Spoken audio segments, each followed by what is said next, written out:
It's hard to surprise police officers who work with the most egregious criminal elements, but sometimes meanness and cynicism cross all allowed limits.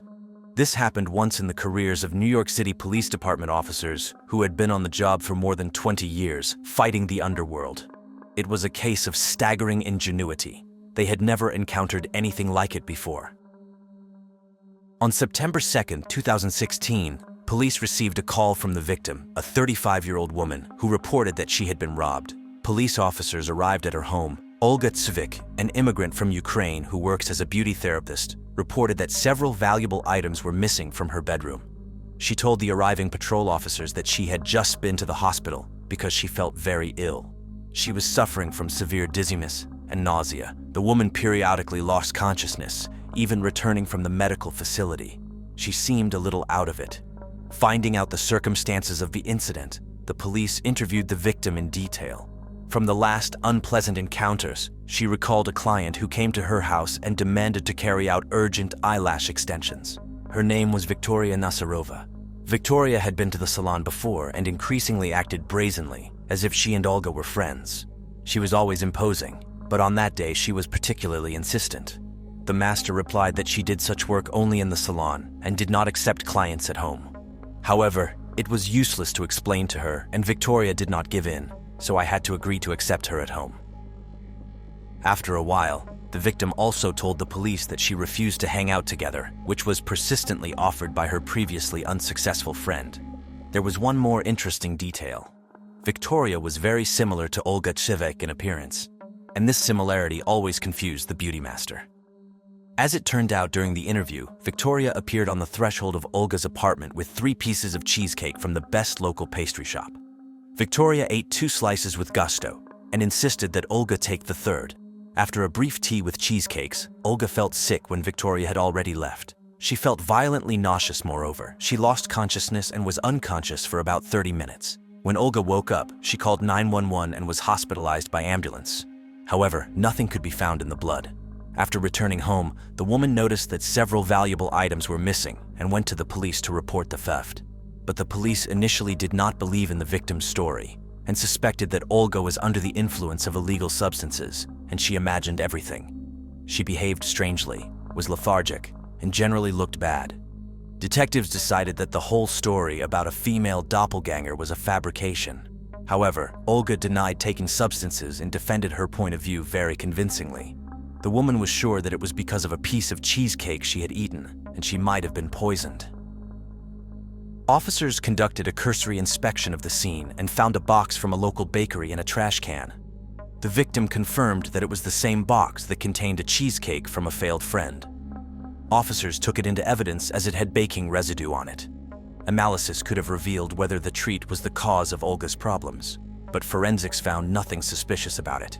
The woman still claimed that the cheesecake was the cause of her condition.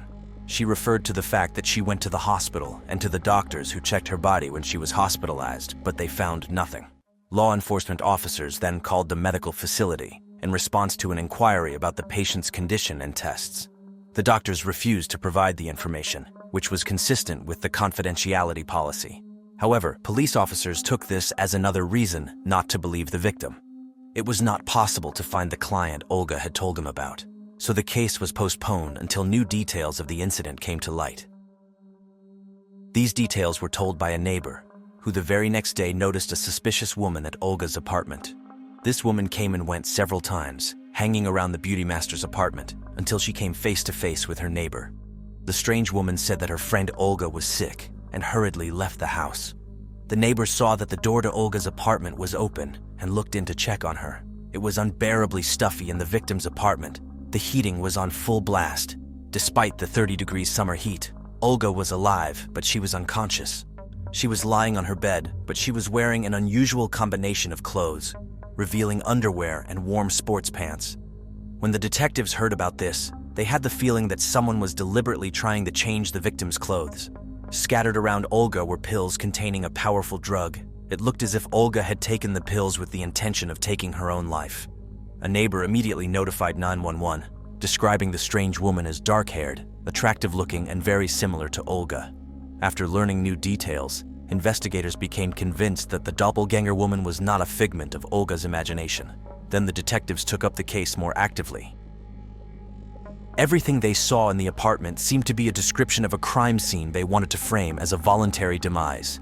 Detectives believed that the persistent cheesecake customer named Victoria Nasarova was involved. The police began searching for Victoria, but they had no leads, no information about who she was or her photograph.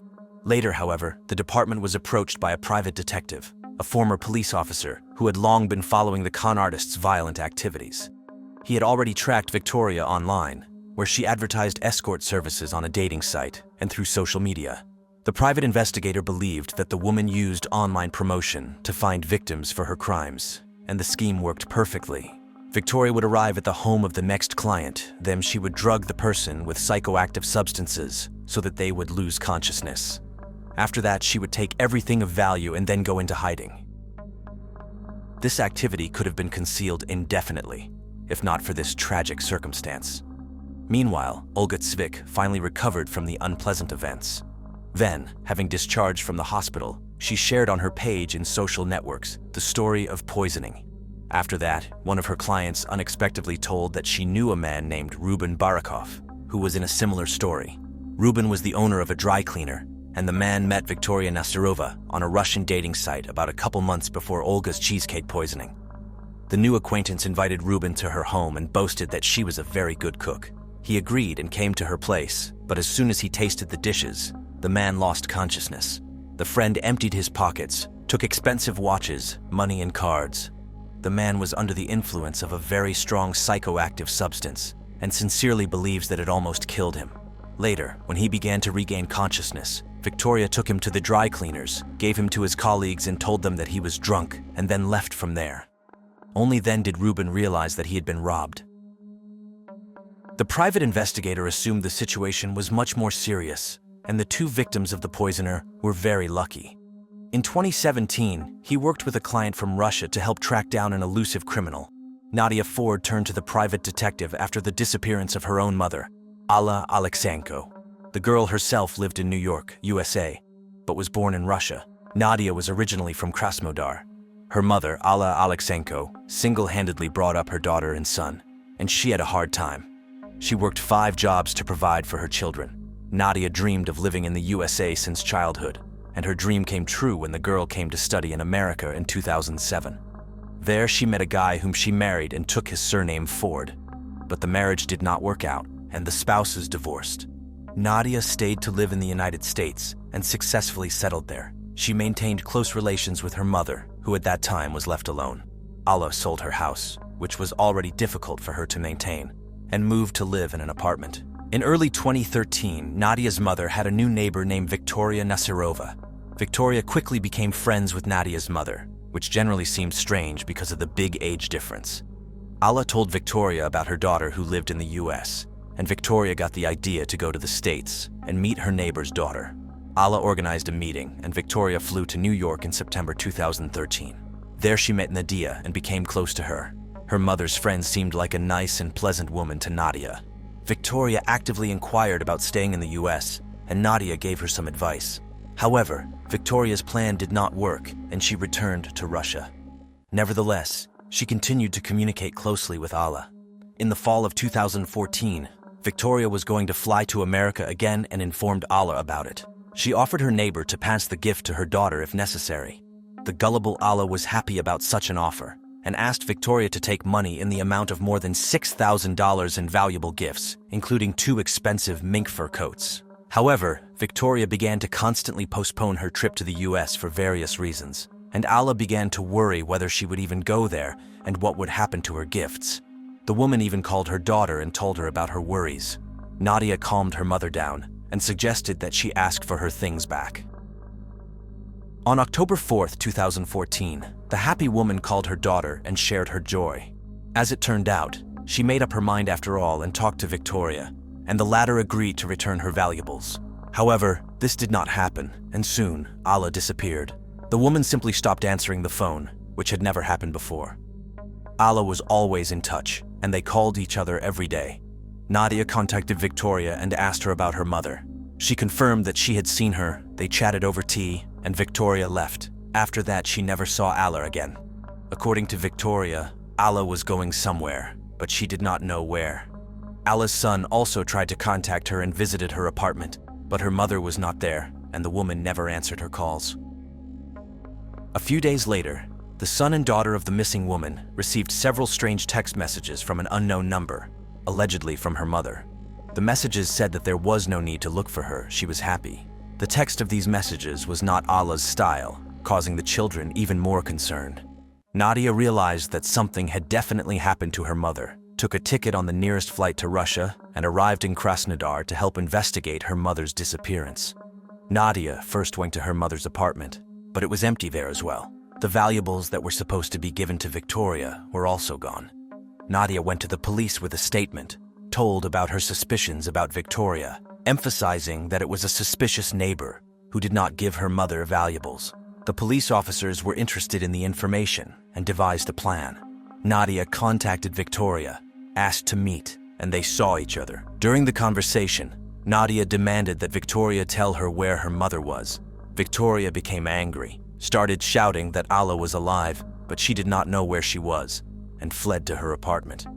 Police officers who heard the conversation decided to visit Victoria at home. She was able to convince the investigators that she was not involved in the disappearance, and they had no evidence against her. Nadia returned to her mother's apartment and looked around carefully. She noticed that, despite her mother's absence for several days, the apartment was very clean, as if someone had recently cleaned it thoroughly. She also discovered that several valuable items, jewelry, and 50,000 were missing from her mother's house. Nadia decided to report this to the police, but the investigators, who had already communicated with Victoria, convinced her that her mother had taken the money and jewelry with her on a trip and would soon return. However, the daughter did not believe this, feeling that her mother was in trouble, and it was connected to Victoria. Nadia began an active search, printing out flyers with her mother's picture and pasting them around the neighborhood. She called all her mother's friends and relatives, but no one knew where she was. Nadia also corresponded with Victoria, begging her to bring her mother back, and was ready to do anything for that, even offering a good reward, but Victoria denied everything. Nadia did not give up hope that she would find her mother alive and continued her efforts in the search, regularly visiting the police and checking for news. But so far, there has been no information about her mother's fate. The daughter hired a private detective. The private investigator was able to find out that Victoria had rented a car from a service on the day Alla disappeared. The detective reviewed the information on that car and discovered surveillance footage from October 5, 2014.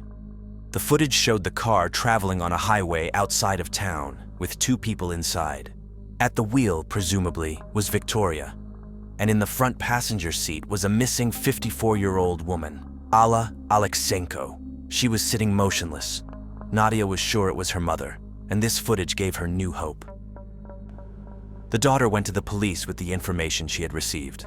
The investigators confirmed that Victoria had rented the car in question and invited her for questioning. During the interview, Victoria admitted that she had been driving the rented car that morning on October 5th, but claimed that no one was in the car with her. She was offered to take a polygraph, to which she agreed. However, after the polygraph test, she was released pending final results. The final check revealed that Victoria had failed the polygraph test, and she became the prime suspect in the case. The police planned to arrest her, but Victoria took advantage of the moment she was released from the station and took the first flight out of the country without notifying the police. In the meantime, the police actively began searching for the missing woman. Nadia stayed in Russia for another 6 months, actively participating in the investigation of the case. She hoped that her mother was still alive and appealed to Interpol to assist in the search. In the meantime, police officers checked the route of the rental car, which led them to the wooded area of Amavir, Victoria's hometown. The search for the missing woman began there, and the daughter's hopes for her mother's safe return home were dashed when the police gave her the bad news in April 2015. The charred remains of a person who was about 3 hours away from the missing Alla's residence were found in that wooded area. The daughter was able to identify her mother literally by her teeth, as the rest of her body parts were badly burned and unrecognizable. The cause of death could not be determined. After the identification, the arrest warrant for Victoria Nasirova was transferred to Interpol. However, the fleeing suspect could not be found for some time. After her mother's funeral in Krasnodar, Nadia returned back to the United States. For a long time, she could not recover from the loss of her mother and could not work.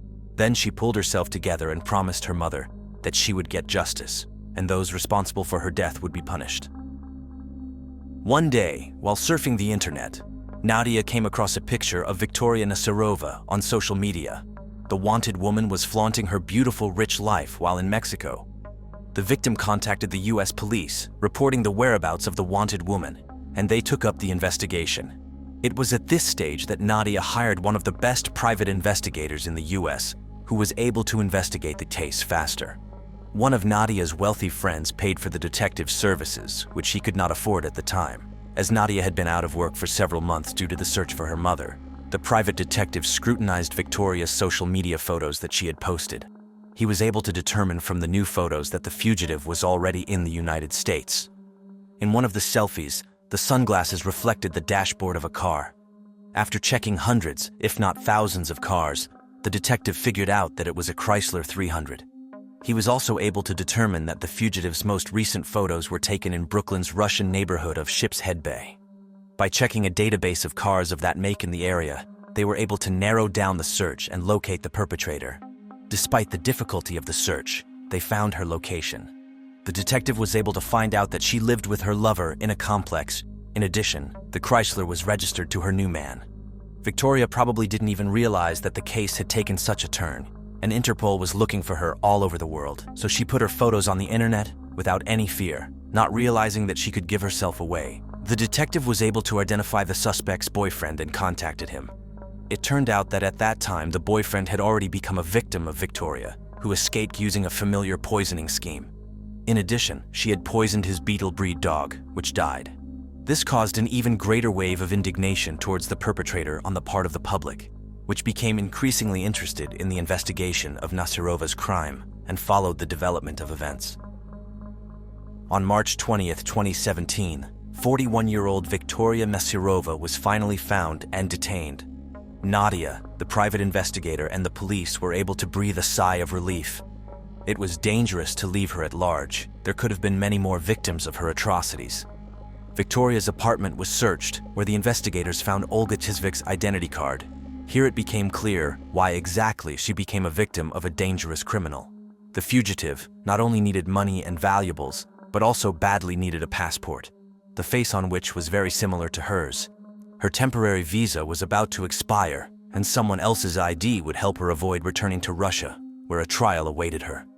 Investigators even speculated that she planned to kill the real passport holder and literally reincarnate herself as her. But her plan didn't work, and Olga survived thanks to the intervention of a neighbor.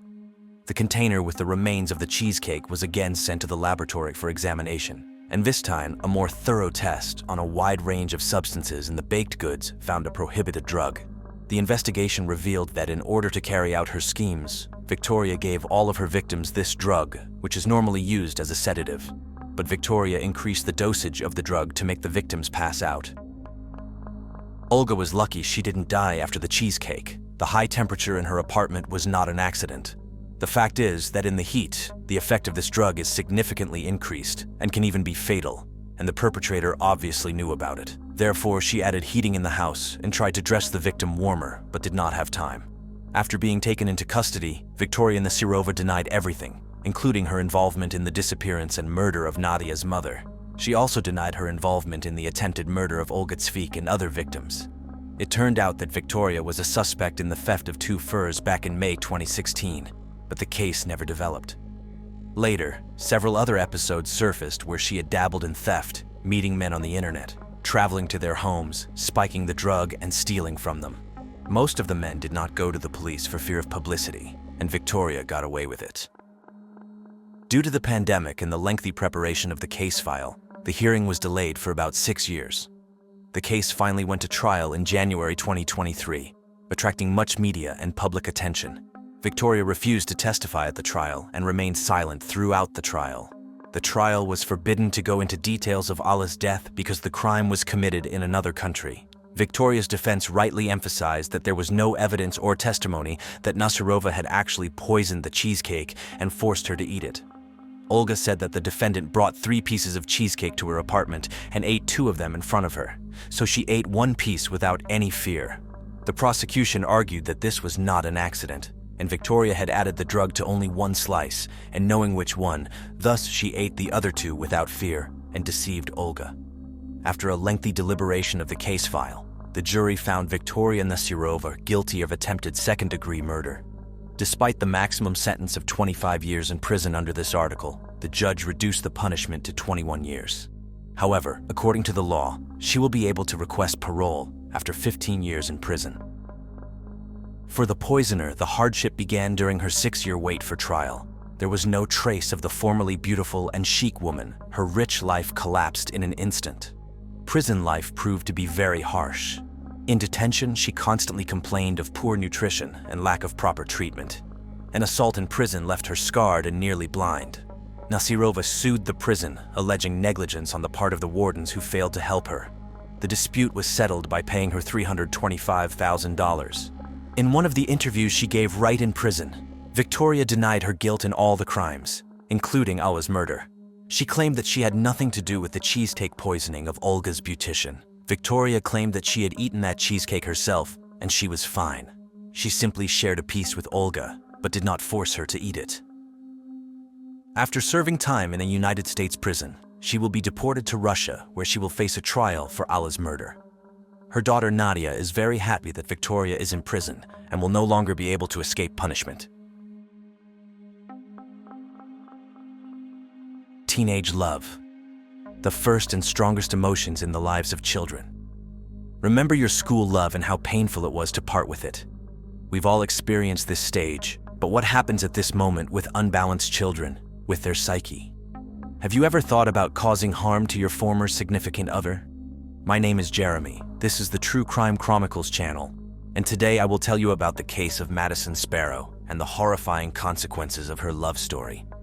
The state of Delaware was shocked by these events. Madison Sparrow headed out to join her friends for ice cream on October 2, 2020, but she didn't make it back home. The girl's mother promptly reported her missing to the police, and it was through the quick actions of the officers that alarming details of the case came to light. Madison Elizabeth Sparrow was born on September 12, 2003, in Norfolk, Virginia, USA. She was the daughter of Heather Sparrow Murphy and Richard Prestige, and she had 2 sisters, Molly and Gwendolyn.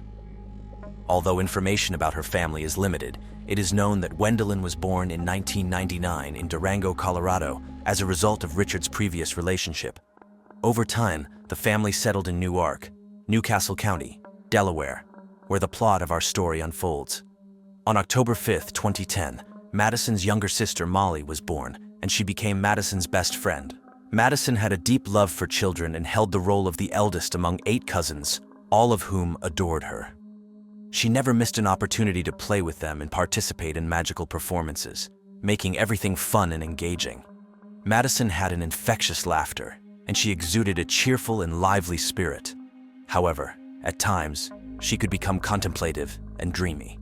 According to her father, from a young age, she displayed wisdom, carefully observing and reflecting before reacting. Moreover, Madison was affectionate, and her hugs had the power to lift anyone's mood. Friends and family considered her loyal, always caring for the well-being of those she loved. As a curious girl, Madison enjoyed learning and experimenting. That's why she joined the Girl Scouts, a global youth organization for girls. By the fall of 2012, all existing Girl Scout troops were fully occupied, and her mom became their first troop leader.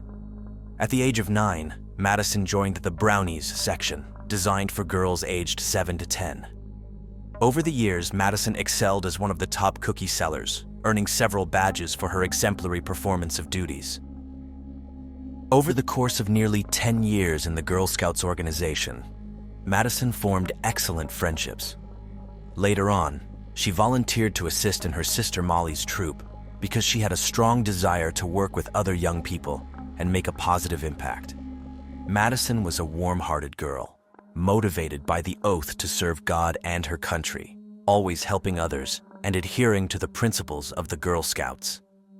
Like any young girl, Madison loved to have fun, and even in her teenage years, she never ceased to be the queen of pranks. She always planned parties with her friends, ranging from movie nights to full-on makeovers, including manicures and pedicures. Madison could stay up all night, although it's no wonder that the next day she couldn't get up before 2 p.m.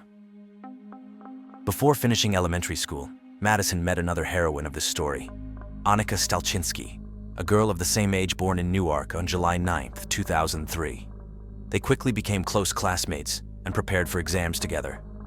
Information about Annika's life is limited, but it's known that her parents were named Robert Stalczynski and Robin Kearns, and as of 2004, the family lived on Aronimink Drive in Newark. Annika and Madison completed elementary school and moved on to middle school. There, they made new friends, including the third key character in this story, Noah Sharp, also a native of Newark. He was born on August 23, 2001, and details about Noah's background and family situation are limited, except that his mother, Mickey Sharp, had 2 other children, David and Brianna. The trio of friends often went out together for ice cream or took long walks through the extensive green areas surrounding the city. However, when Noah and Madison crossed paths, the attraction was mutual, and within a few months, a teenage romance blossomed between them. In the beginning, they were head over heels in love with each other. However, in early 2020, after a little over a year of being together, Madison decided to break up with Noah without apparent reasons. The two parted ways amicably and agreed to remain friends. But Noah was heartbroken, as he still loved her deeply. During this time, Annika became a trusted person for Noah. They started seeing each other more often and texting almost every day. Although the young man's heart was still broken, after some time, he began dating with girl. Despite his relationship with Annika, Noah, nevertheless, did not lose contact with Madison. He even visited her on her 17th birthday on September 12, 2020, and brought a gift. On that day, the birthday girl's mother, Hezar, noticed that the young man was still upset about the breakup. When Annika learned about this meeting, jealousy consumed her. She couldn't come to terms with the fact that her beloved continued to be friends with his ex-girlfriend. Noah's resentment also turned to anger, and he wanted to hurt Madison for not experiencing the same pain he was. The following week, blinded by hatred and jealousy, Annika and Noah began planning how to end Madison's life. Through text messages, FaceTime, and in person, they exchanged ideas about possible weapons and ways to dispose of the body after the crime was committed. The messages the teens sent to each other to develop their plan were chilling and indicated that they intended to make the girls suffer. Annika suggested several options, including using a knife to inflict a fatal wound to the heart, but they also discussed the possibility of using a shotgun or a painless bat. According to official documents, they quickly dismissed the idea of using a shotgun because it produced too much noise. Although Noah was not very confident, they settled on the idea of using a blunt object.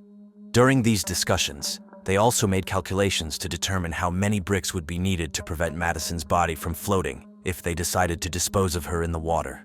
When doubts arose, they mentioned that one option was to bury her, as Noah could dig a hole and knew where to find shovels.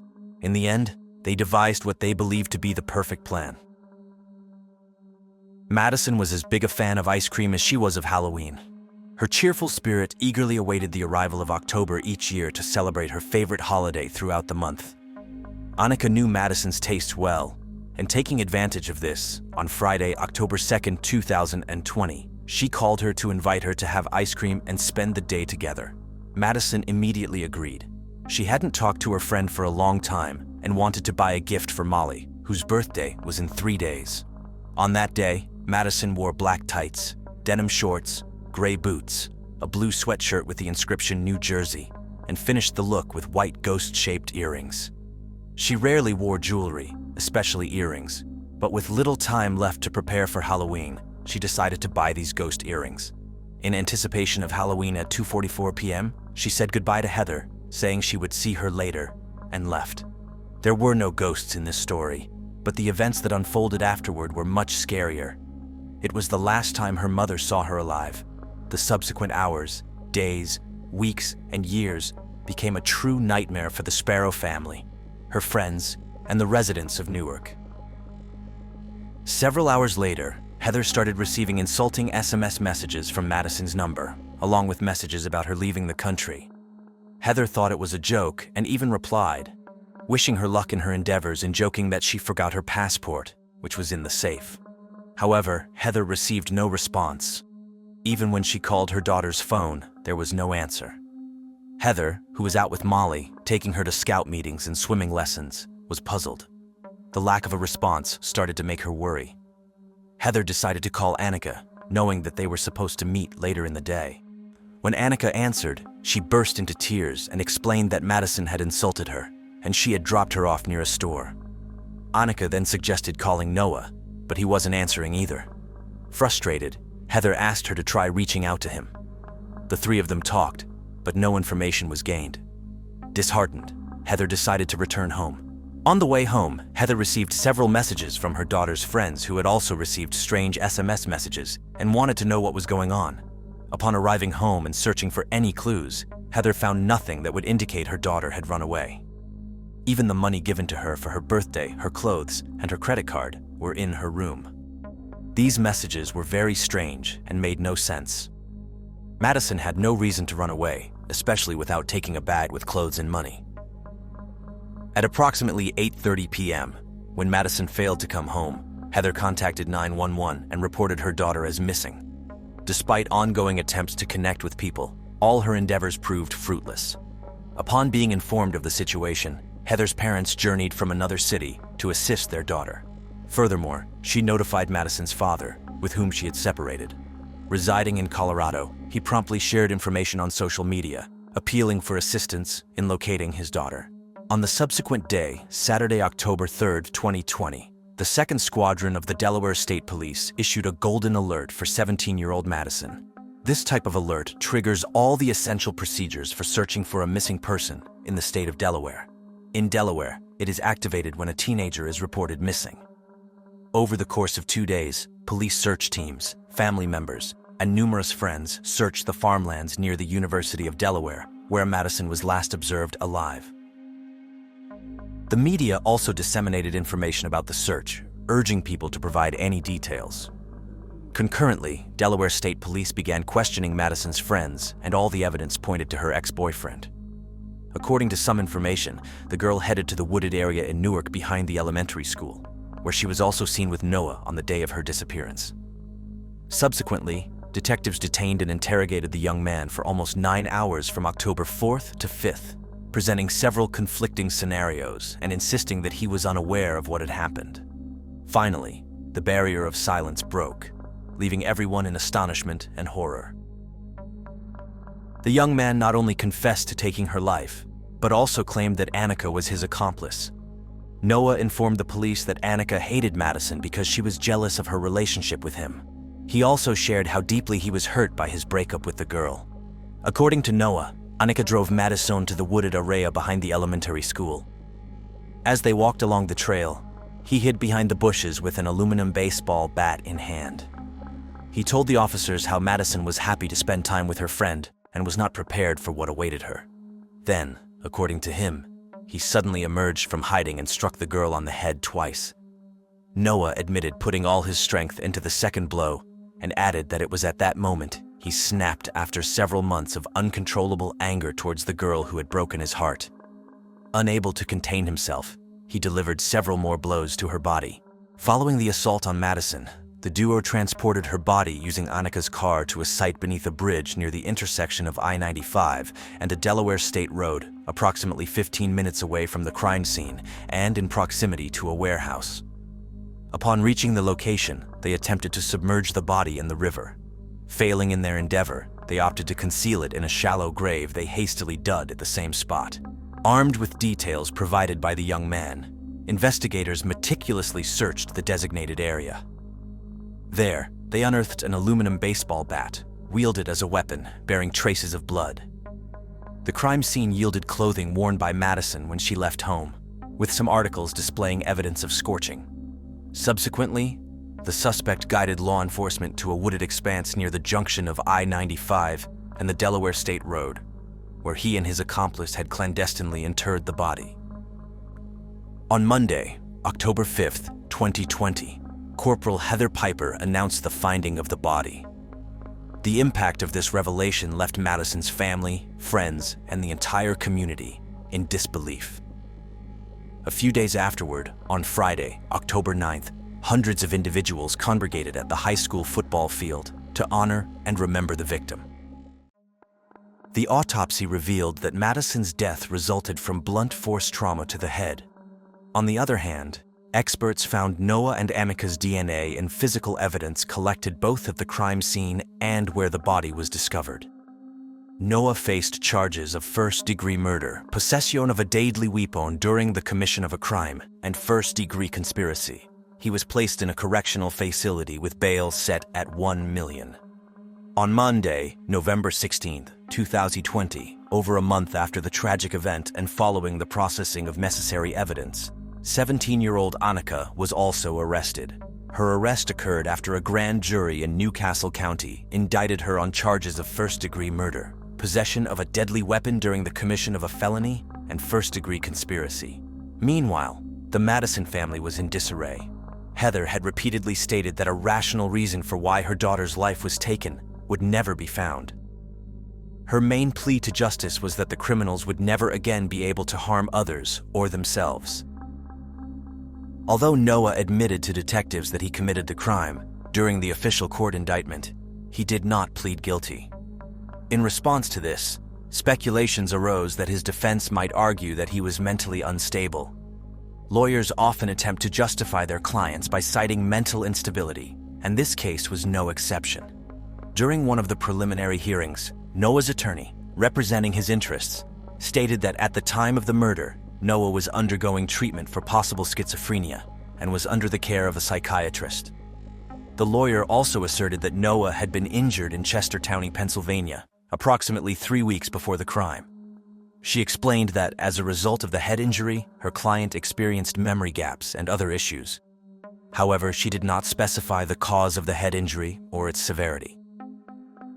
Nevertheless, in May 2021, Annika pleaded guilty to charges of first-degree murder and first-degree conspiracy. Her lawyers reached a deal with prosecutors in which she agreed to testify against Noah regarding his intent to end Madison's life. According to court documents, several individuals, including those close to the victim, informed the police about Noah's alleged alter ego, a second personality. However, prosecutors claimed that Noah himself had spread this information. Apparently, this was part of his plan to murder Madison. He preemptively spread rumors, intending to later use this information in court.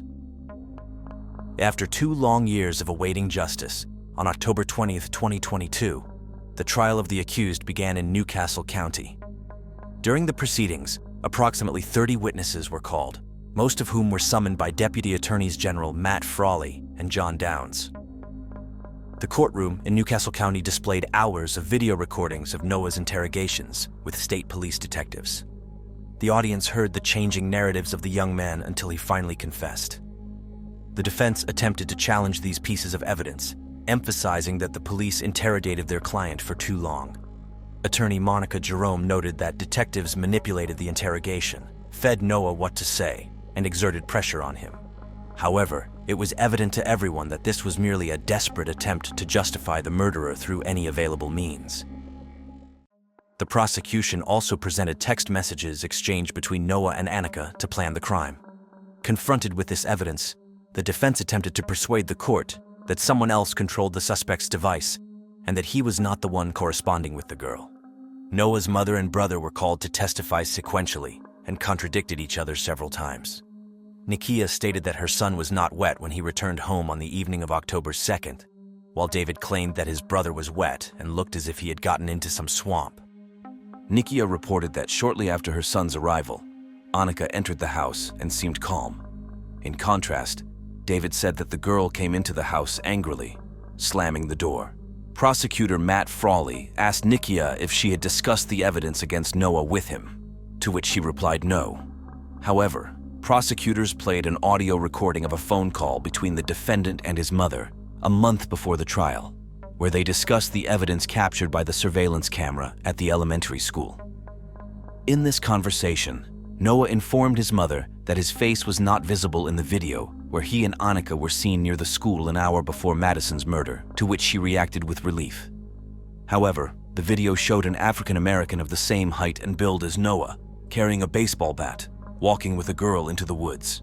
The defense also questioned the defendant's relatives about the head injury he allegedly suffered on September 13, 2020, and another unconfirmed blow he received after falling from a bike a few hours before the police interrogations on October 4th. Noah's lawyers suggested that these injuries could have caused dissociative amnesia, attempting to justify the statements he made to the police. Confronted with this, the prosecutors raised the question of whether the injury was simply part of the conspiracy to murder Madison, which the defense contested somewhat uncertainly. Annika confirmed all the prosecution's arguments during her 3-hour testimony in court.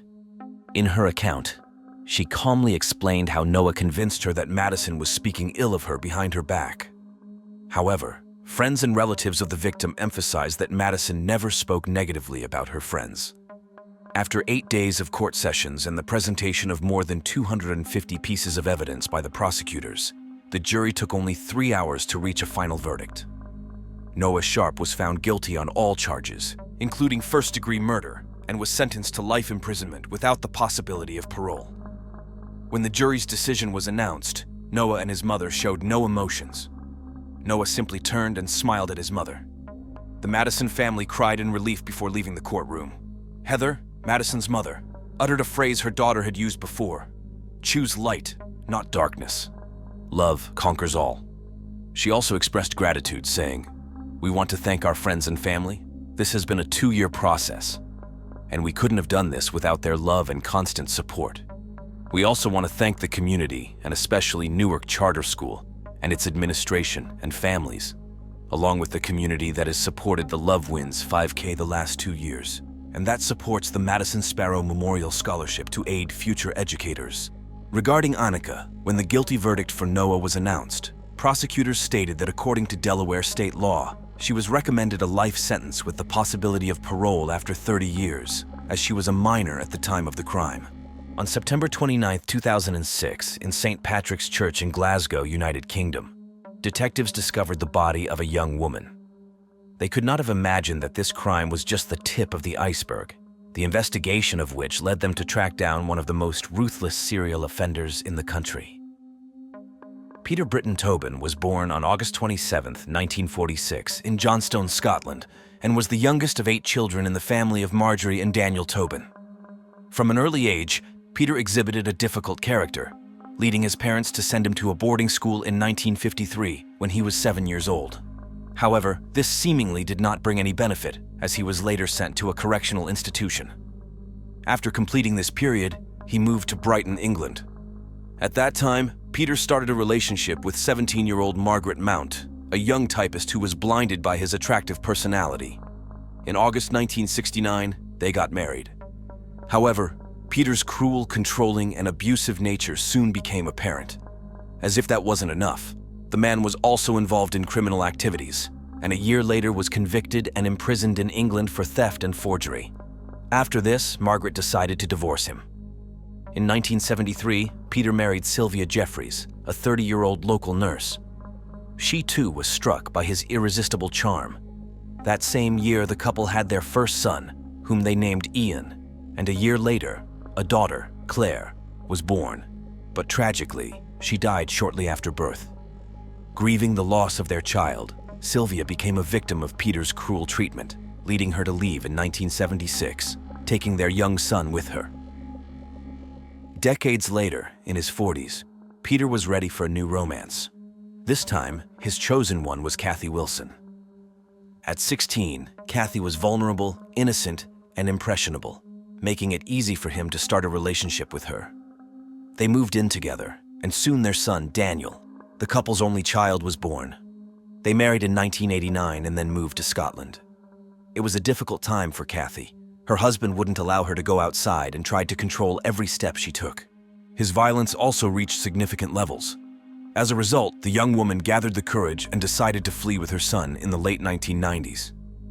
It's unknown whether Kathy's departure was the reason for the worst aspects of the man's character to surface, but it's clear that from this moment on, Peter unleashed the most terrible part of himself into the world, ready to cause much harm. Unfortunately, his path crossed with that of a lovely girl named Vicky Hamilton. Vicky was born in Scotland in 1976 and was the second child of Michael and Janet Hamilton, a married couple who had previously had their firstborn, daughter Sharon. Later came Lee and Lindsay. However, there were serious disagreements between the spouses, and the most correct decision was divorce. Vicky, Lee, and Lindsay were left in the care of their mother, with whom they had to move to South London. The eldest daughter, Sharon, remained in Bathgate, but this distance did not prevent Vicky and Sharon from maintaining their former close relationship. When Vicky turned 15, Sharon decided it was a good opportunity for her sister to take a step towards the independence that teenagers craved. After the 15-year-old traveled to Scotland for a weekend, she was to return to her mother's home. It was the first trip she had ever made alone by bus. Sharon considered it a small but meaningful adventure. On Saturday, February 9th, 1991, the sisters went shopping and chatted nonstop. Sunday was no different than any other day, except that Vicky was very nervous about the trip. The evening of February 10th was cold and snowy. Vicky checked to see if she had enough money to pay the fare and, with her sister, checked one last time the route the bus would take. Then they hugged each other tightly. The girl stood at the bus stop, snacking on a bag of chips, across from the police station. And it was there, while waiting for transportation, that her path crossed with Peter's. Forcibly dragging Vicky into his car, he raped her and then, either to stop her reporting him or out of malice, took her life. He kept the girl's purse. When Vicky did not arrive at her mother's house and there was no word from her, the family began searching for her in desperation. At the same time, they alerted the authorities about her absence. Once the police began investigating the disappearance, Vicky's face became one of the most recognizable in Scotland, and the search operation became one of the largest in the country's history. While the case was causing a stir in Scotland, Peter decided to move to the southeast of England, specifically to Margate, where he settled in a beautiful house with a garden. There, he brought the lifeless body of Vicky. Peter wrapped her remains in plastic and hid them behind a carefully poured layer of concrete, then covered everything with soil. Neighbors thought he had dug a sandbox for his young son, who was 3 years old at the time. Peter's name never appeared in the initial investigation into Vicky's disappearance. The police found no leads on Vicky's whereabouts and considered her a likely runaway, viewing her as an unhappy teenager due to her parents' divorce. Their theory of voluntary disappearance was reinforced on February 21, 1991, when Vicky's purse was found near the main bus station in Edinburgh. Peter, always a step ahead of the authorities, created this false lead and achieved his goal, completely changing the course of the investigation. Detectives spent 2 fruitless months searching in London. It is known that Vicky's mother died soon after. Over the next decade, Vicky's family and town residents continued to follow the case, but the police listed more than 7,000 names in the file, took nearly 4,000 statements, presented about 500 documents, and 380 potential pieces of physical evidence. All this, however, led to a dead end, and eventually, the case was shelved. The next young woman who had the misfortune of encountering Peter was Dina McNichol, a native of Essex who had a brother and 3 sisters. Her father was a jazz musician, and her mother had died many years ago in a car accident at the age of 18. Dina was a good-hearted, happy girl and a wonderful friend. She had just finished high school and had high hopes for her future. On one hand, she wanted to take a year off, possibly to go on a journey, and on the other hand, she wanted to attend university. But at the moment, nothing was certain because although Dina had applied, she hadn't received a response from any higher education institution. During the first weekend of August 1991, Dina attended a music festival in Hampshire. There, she met a young man named David Tremlett. Between dances, they discovered that they liked each other. On Sunday, August 4th, they spent the night together in a tent. The next day, Dina helped him dismantle the tent, and they agreed that each of them would hitchhike back home. However, since part of the route was the same, they decided to hitchhike together. Tired but happy, the young couple hit the road to catch a ride. That's when Peter appeared and offered to give them a lift. David got out of the car first, and Dina wrote down his phone number before saying goodbye. Alone with the unknown driver, the girl was about to experience a real nightmare. On the same Monday, August 5, 1991, he did the same as with Vicky. Dina's scarf served as a gag. After committing the crime, Peter withdrew money from Dinah's account at ATMs in Hampshire and Sussex. When her relatives noticed that someone was withdrawing money from Dina's account, they immediately suspected that something was wrong. Her family knew how carefully she saved every penny and what she planned to use that money for, either for traveling or continuing her education. Days and weeks went by, and the worst part for the family was living in uncertainty. Even if no one spoke it aloud, everyone was sure that something terrible had happened. After all, if Dina were alive, she would have already returned home or called to explain her absence. As for Peter, he left Margate without saying goodbye or explaining anything. Later, in 1993, he settled in Hampshire, specifically in a rented apartment in Leek Park. He argued that he wanted to be closer to his son. On August 4th, 1993, two 14-year-olds went to visit a local woman, but the person they were looking for was not home, so they decided to ask other neighbors if they had seen her. As a result, they knocked on Peter's door. The man saw a unique opportunity and invited them into his home to wait for the person they were looking for. The girls saw that the man's 5-year-old son was in the apartment, mistook him for a friendly person, and agreed to enter. But there is another version about the reasons for this meeting, which was not accidental. The two girls came to Peter's home in response to a request for a babysitter that the man had made. They trusted him because when they arrived, they saw his son and stayed to look after him. Everyone agrees that when the child fell asleep, Peter tied them up, threatened them with a knife, and forced them to drink alcohol. He then beat them and raped them, injuring one of the girls. Just when they thought their lives would end at the hands of this extremely cruel man, luckily a boy woke up. He saved them from the same fatal fate that befell Vicky and Dina. In an effort to keep his son from realizing what had happened and what kind of father he was, the man decided to leave the apartment with the child. According to some reports, Peter left around 2 a.m., but before that he turned on the gas in the kitchen, hoping to complete his monstrous task. However, the girls regained consciousness and managed to escape. They went to the police and reported all the abuse committed by the subject, whom they described in detail.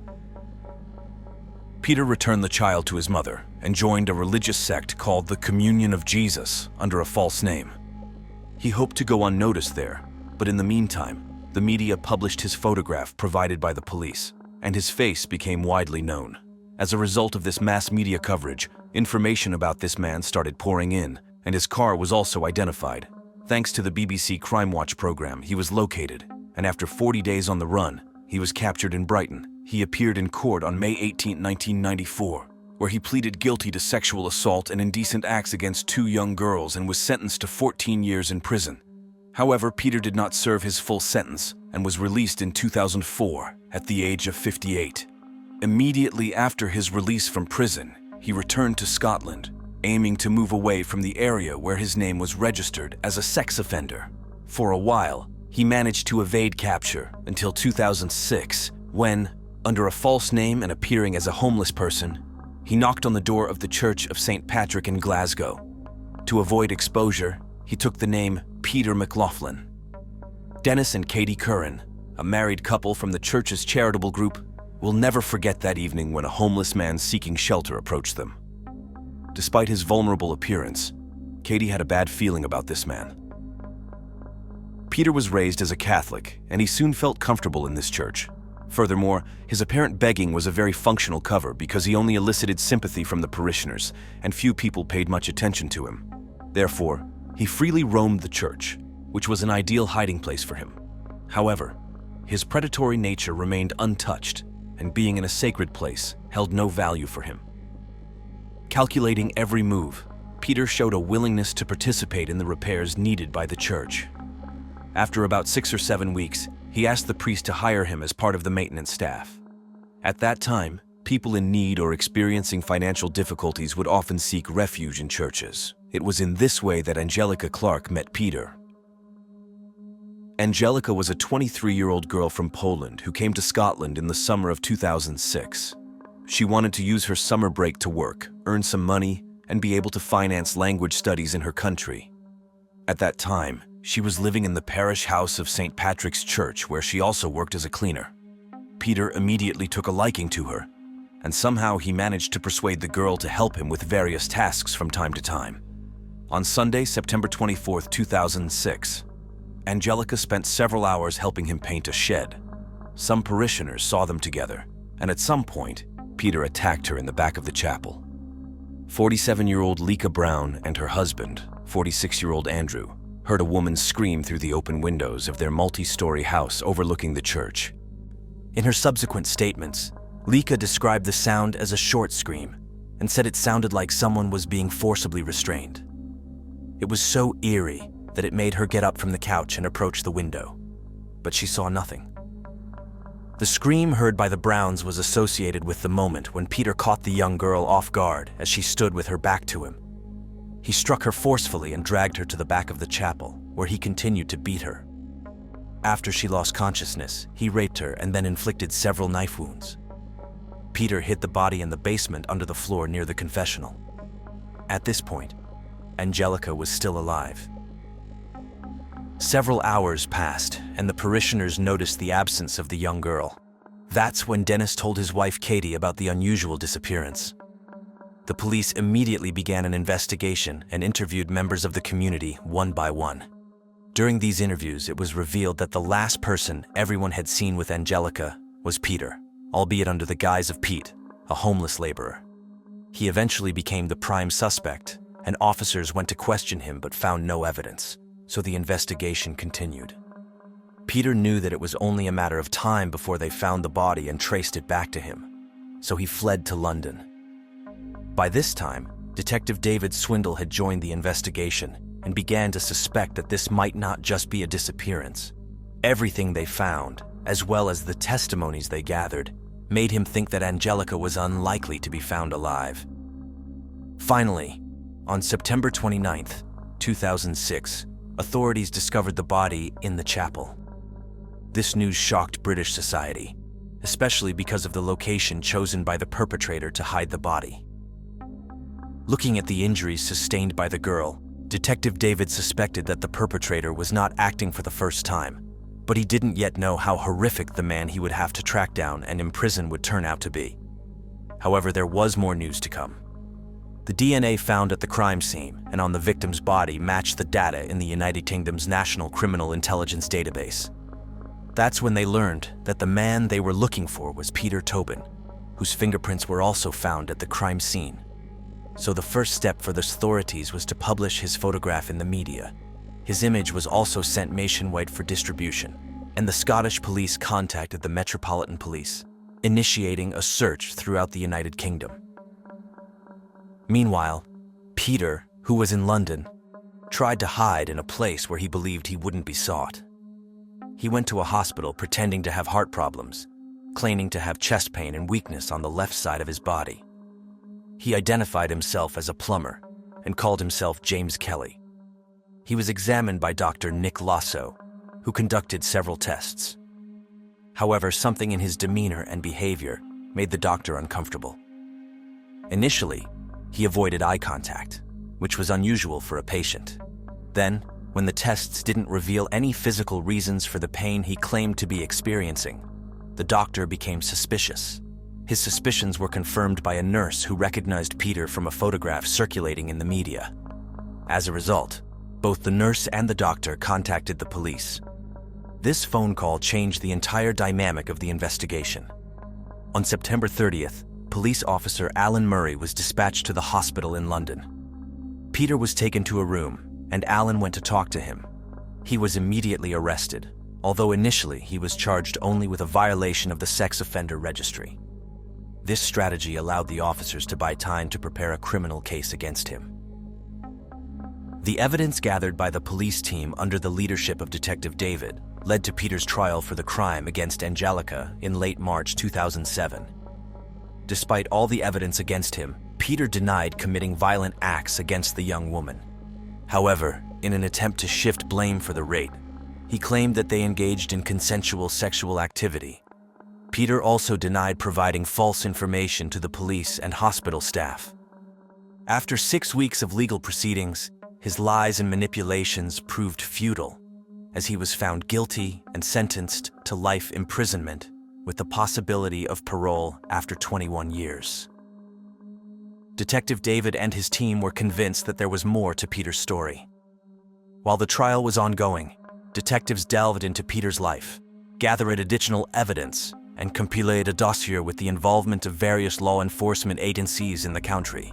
To avoid harming or interfering with Angelica's case, they preferred to conduct their work confidentially. The joint police operation was known as Anagram, and part of their work involved connecting missing persons cases to the places where Peter had been. It was during these investigations that investigators managed to establish two precise links, one in Bathgate and another in Margate.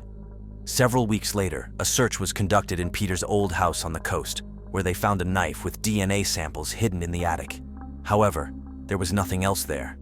They then went to the house where the man lived in Margate, and there was no doubt that they were dealing with a serial offender.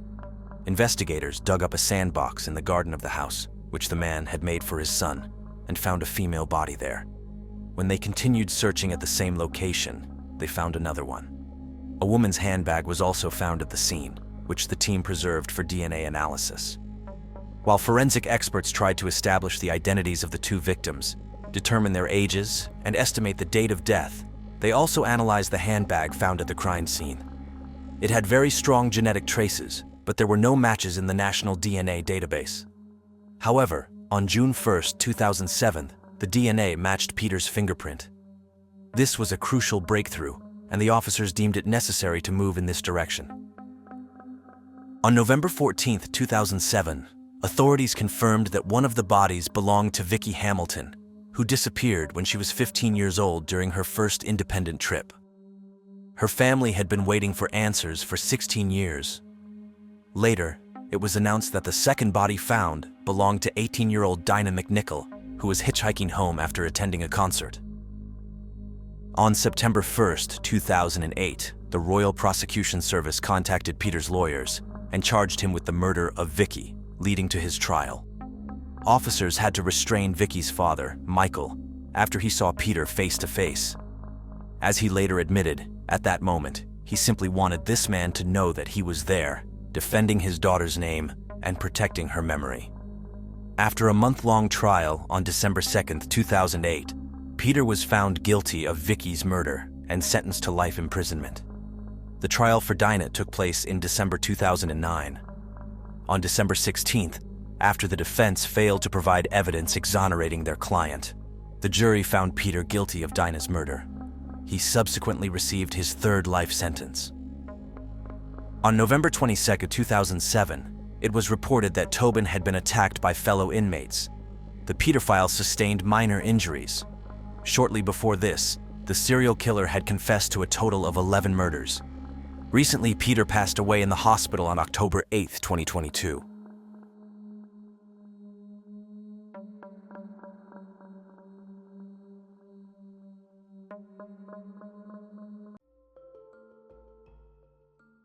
The Inman household presented an image of impeccable harmony to the outside world.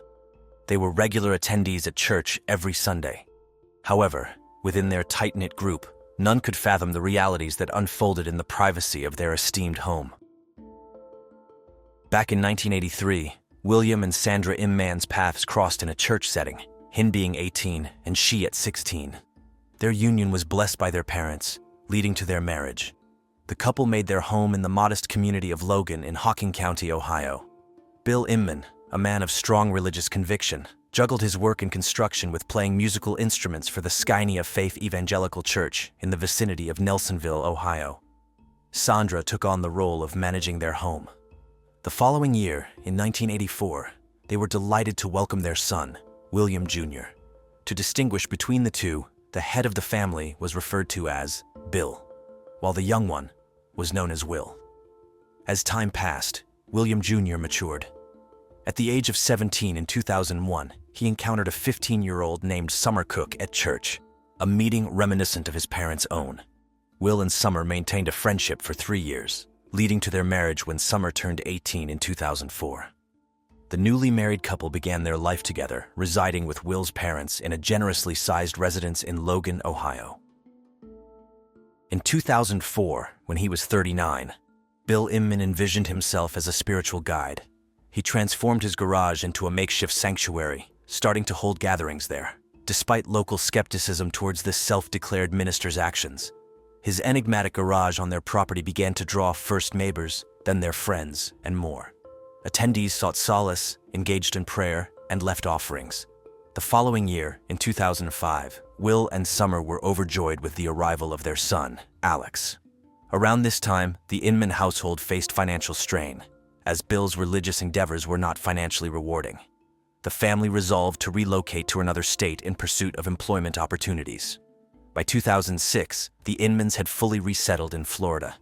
There, both Bill and Will promptly secured employment in hotel construction.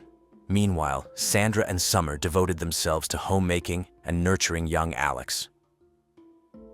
2 years later, the Inman family made their way back to Ohio from Florida. By then, they had forfeited their Logan home due to an inability to reclaim it. Settling in a rental in Vinton's countryside, the family started a new chapter. Shortly after their relocation in 2008, Will and Summer welcomed their second child, a daughter named Kelly. By 2010, their family grew with the arrival of another daughter, Alana. Will and Summer, as young parents, often sought weekends away for relaxation and rejuvenation. Bill and Sandra, ever supportive, took on the role of caring for their grandchildren during these times. The weekends were filled with joy as they cherished moments with their 3 grandchildren. In the spring of 2010, Bill Inman secured a pastor's license and proclaimed himself the head of the Skinny of Faith Church. Along with his wife, he established a charitable entity named Ranch of Mercy to assist the jobless and homeless. His vision was to construct a large dwelling for orphans and widows, but financial resources were lacking. To address this, Bill conceived a lottery scheme. Each participant would purchase a ticket, with the proceeds earmarked for building the shelter. The grand prize was either a house or $200,000, plus 99 other significant rewards. The community became aware of this lottery through news and advertisements. Bill initially promoted it door to door, assuring a lavish reward with the surplus funds destined for a haven for the destitute. Priced it at $10 per ticket, he sold 100,000 tickets, amassing $1 million for the project. The drawing was set for September 2010. In June 2010, a personal upheaval struck the Inman family when Summer expressed her desire to divorce Will, her husband of 6 years. This declaration came not long after she had penned a significant entry in her personal diary. "I'm so tired of pleasing everyone. I'm exhausted. Don't I deserve happiness? Don't I deserve to love someone again and feel loved in return? I don't know if now is the right time, but I want to tell Will everything. I feel terrible. I think he deserves to know the truth. He should know that I don't want to be with him anymore. I want to be alone, to find myself and understand who I am. Right now, I'm just a slave running around and following their orders. I love my children with all my heart. I wouldn't trade them for anything. I don't want them to grow up and see their mother just following orders. I don't know how Will will react to all this. Maybe he'll get angry, try to take the children and run, or maybe he'll start threatening me, hurt me, or worse. I think the children should see us both equally. I know Will's parents will turn against me and try to make me stay, but I know that won't change anything. Last night, Will asked me what I want, and I don't know. All I know is what I don't want. I don't want to be unhappy and feel trapped, but I couldn't tell him that. So I just sat there in silence. Every day, all I want to do is cry and sleep. Nothing more. I just don't know how to get out of this situation and make everything okay. Hopefully, when I make my next entry, I'll understand how to solve everything." Summer proceeded with the divorce and departed from the Inman residence, taking her son, both daughters, and her personal effects. They found refuge at the home of Summer's parents. Wishing not to sever the bond between the children and their father, she permitted visits with their dad, as well as their grandparents. 2 months post-separation, in August 2010, Summer began a relationship with a man named Adam Peters. Concurrently, she secured employment at a bank in Logan's downtown area, assuming a cleaning role due to her limited educational background. September rolled in, marking the scheduled time for the Ranch of Mercy's house raffle, spearheaded by the Inman family. However, construction on the prize house had not commenced. Both September and October elapsed without any development, and the raffle was never conducted, with no explanations provided. the organization showed no urgency in refunding the participants. On December 1, 2010, the Inmans were notified of the need to vacate their rented residence due to substantial unpaid rent. In response, Summer, accompanied by Adam, went to retrieve her remaining possessions from the Inman home. However, her entry, along with Adam's, was denied. This led Summer to alert the police, claiming that her estranged husband was intimidating her and obstructing the retrieval of her belongings. Upon police arrival, Will and his parents persisted in denying access. Will escalated the situation by threatening Adam and clashing with a police officer. Summer proceeded to file a legal complaint against Will. She reflected on their relationship, noting its idyllic nature prior to marriage, but lamenting a stark transformation post-marriage. Will's behavior reportedly became overbearing, exerting control over aspects ranging from her diet and household responsibilities to intimate matters. She was not permitted to sleep without his approval and was confined to their home, deprived of access to her phone and keys. Summer revealed Will's desire for a large family, his interest in polygamy, and his online activities on related websites, including posting inappropriate images. She also disclosed his threats of harm if she pursued divorce and mentioned the mysterious disappearance of her cats, which he nonchalantly attributed to them escaping through an open window, a claim he made with apparent amusement. Following Summer's allegations, Will presented his side of the story. He justified confiscating Summer's phone and keys, suggesting his suspicion of her infidelity. Regarding the cats, he explained that their wild behavior and damage to furniture and family members led him to relocate them to a shelter. Consequently, Will was subjected to a restraining order, prohibiting him from approaching Summer, and faced penalties and probation. Amidst this, a fierce battle for custody unfolded between the families. The Inmans lodged a police report against Adam Peters, describing him as a potential threat to the safety of Alex, Kelly, and Alana. Tragically, Summer's life was soon overshadowed by a dire event. On the night of March 22, 2011, 25-year-old Summer Inman was concluding her shift at the bank. She finished her cleaning duties after the office closed and stepped outside to dispose of the trash around 11 p.m. She had texted Adam, her partner, to meet up post-work, but he never encountered her. By 11:30 p.m., worried, Adam arrived at the bank. His search led him to an alley near the dumpster where he discovered Summer's personal items scattered on the ground: her phone, keys, and a still-playing music player with headphones. Nearby in the grass, he found her jacket. Adam promptly contacted Summer's parents, informing them of the situation and Summer's absence.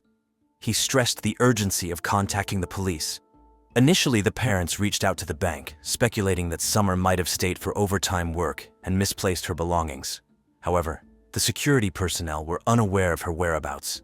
Subsequently, they alerted the Logan police to report Summer missing, emphasizing her typically punctual nature and rare late stays at work.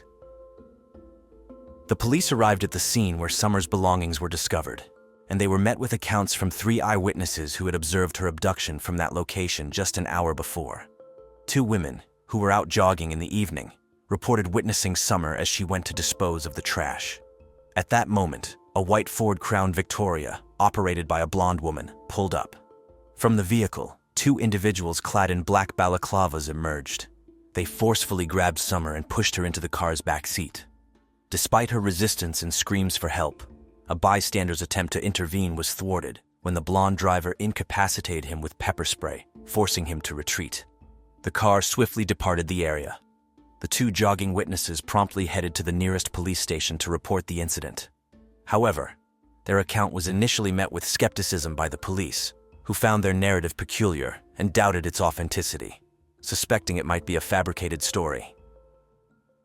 The police reached the abduction site of Summer Inman merely an hour following the missing person report filed by her parents. However, their initial efforts did not lead to locating the missing 25-year-old.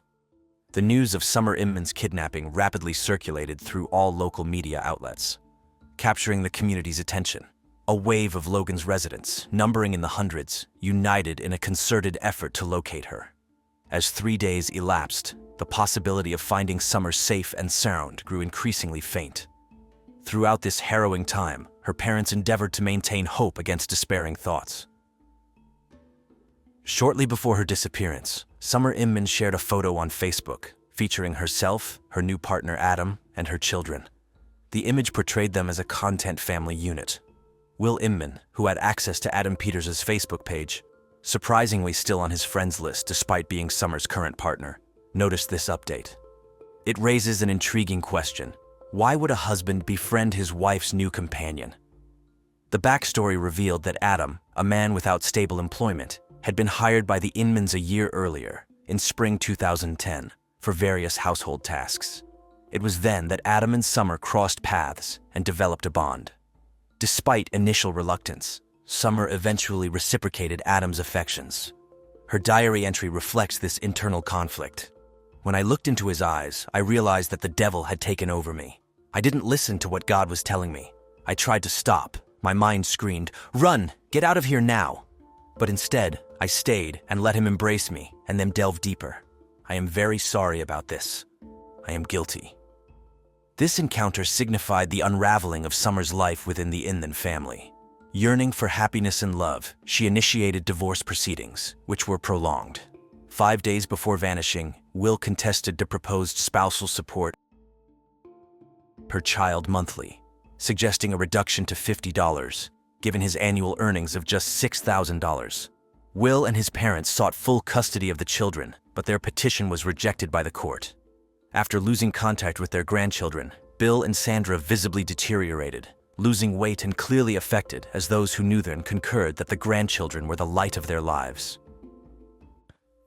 In March 2011, amidst the investigation into Summer's disappearance, the Inman family was located.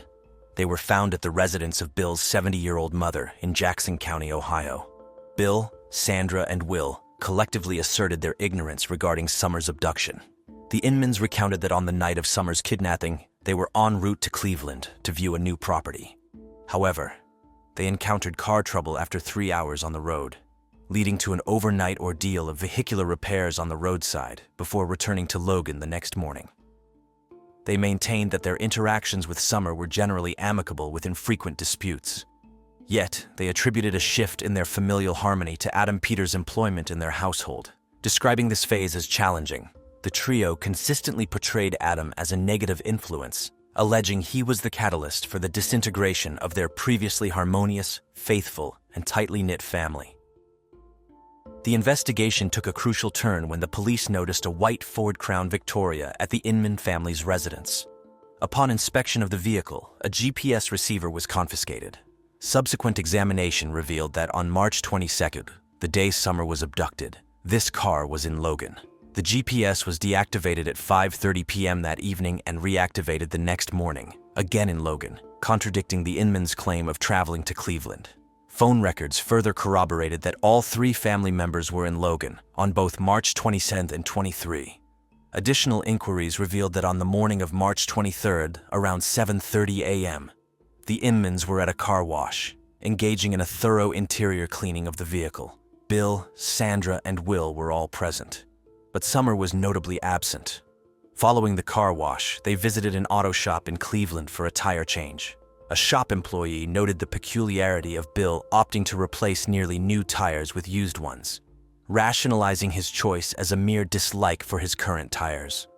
There was also evidence that the Inmans attempted to modify the car's appearance. Notably, Bill had removed a police spotlight previously mounted on the driver's side door next to the side mirror. Bill, Sandra, and Will Inman were apprehended and brought in for interrogation. Prior to their arrest, Bill assured his elderly mother of their innocence, attributing the situation to a test from the devil. Throughout the questioning, the trio consistently proclaimed their unawareness of Summer Inman's abduction and the identity of her kidnapper. However, after several hours, and faced with the possibility of capital punishment if convicted, Sandra Inman's resolve faltered. She eventually capitulated and disclosed the truth. Sandra confessed that they were responsible for Summer's abduction on the night of March 22nd, with Bill and Will disguised in black masks. She admitted that the initial plan, which she orchestrated, was merely to abduct and intimidate Summer. However, she acknowledged that events had taken an unexpected and tragic turn.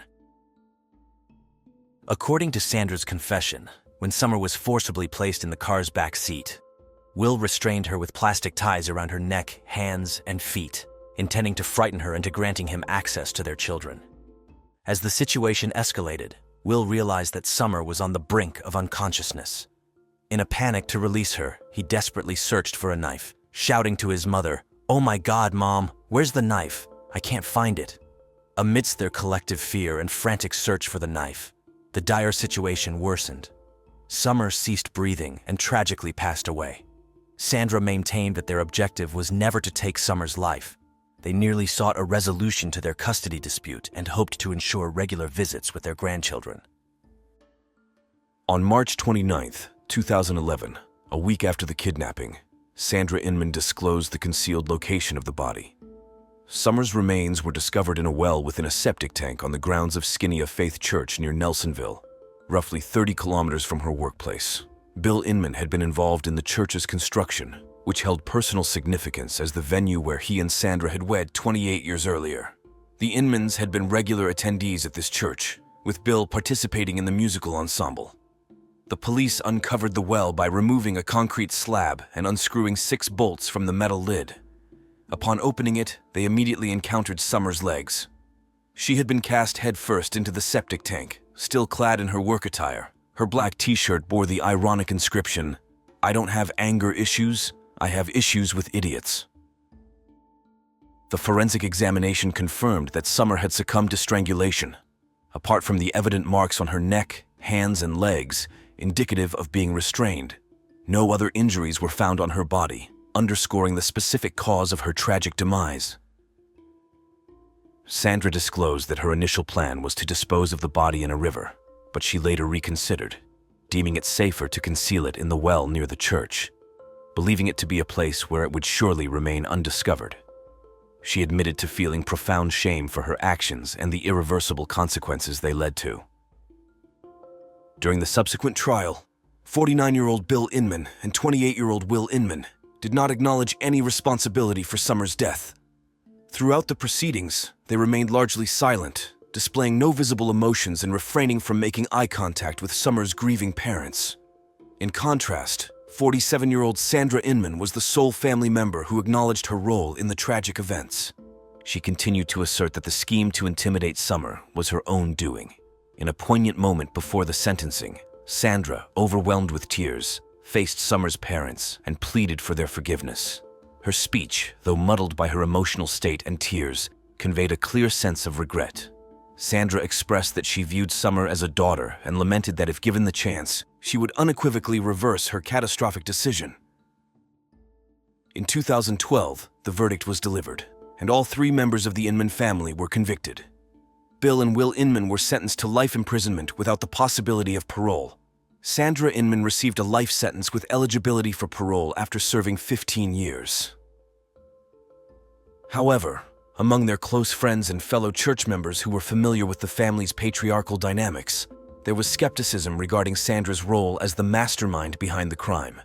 It was widely acknowledged that Bill held the dominant position in the family, typically having the final word in any matter. Will, on the other hand, was perceived as a pampered child whose every wish was catered to by his parents. Those close to the family speculated that Sandra's confession and acceptance of blame were strategic attempts to reduce the potential legal consequences for her husband and son. Alex, Kelly, and Alana are still being raised by the family of the deceased Summer. For a long time, they couldn't explain to the grandchildren where their mother, father, grandmother, and grandfather had gone. Amy Widener became a mother at the tender age of 14, giving birth to a daughter. This development was a challenging ordeal for her mother, Gloria Widener, who, despite the difficulties, stood firmly by her daughter's side.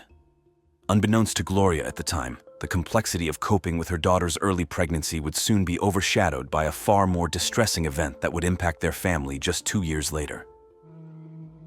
Amy Widener, born in 1973, was part of a large family, including her older brother John Paul, who was a year older, and 2 younger sisters, Tawny and Cassie, younger by 1 and 4 years respectively.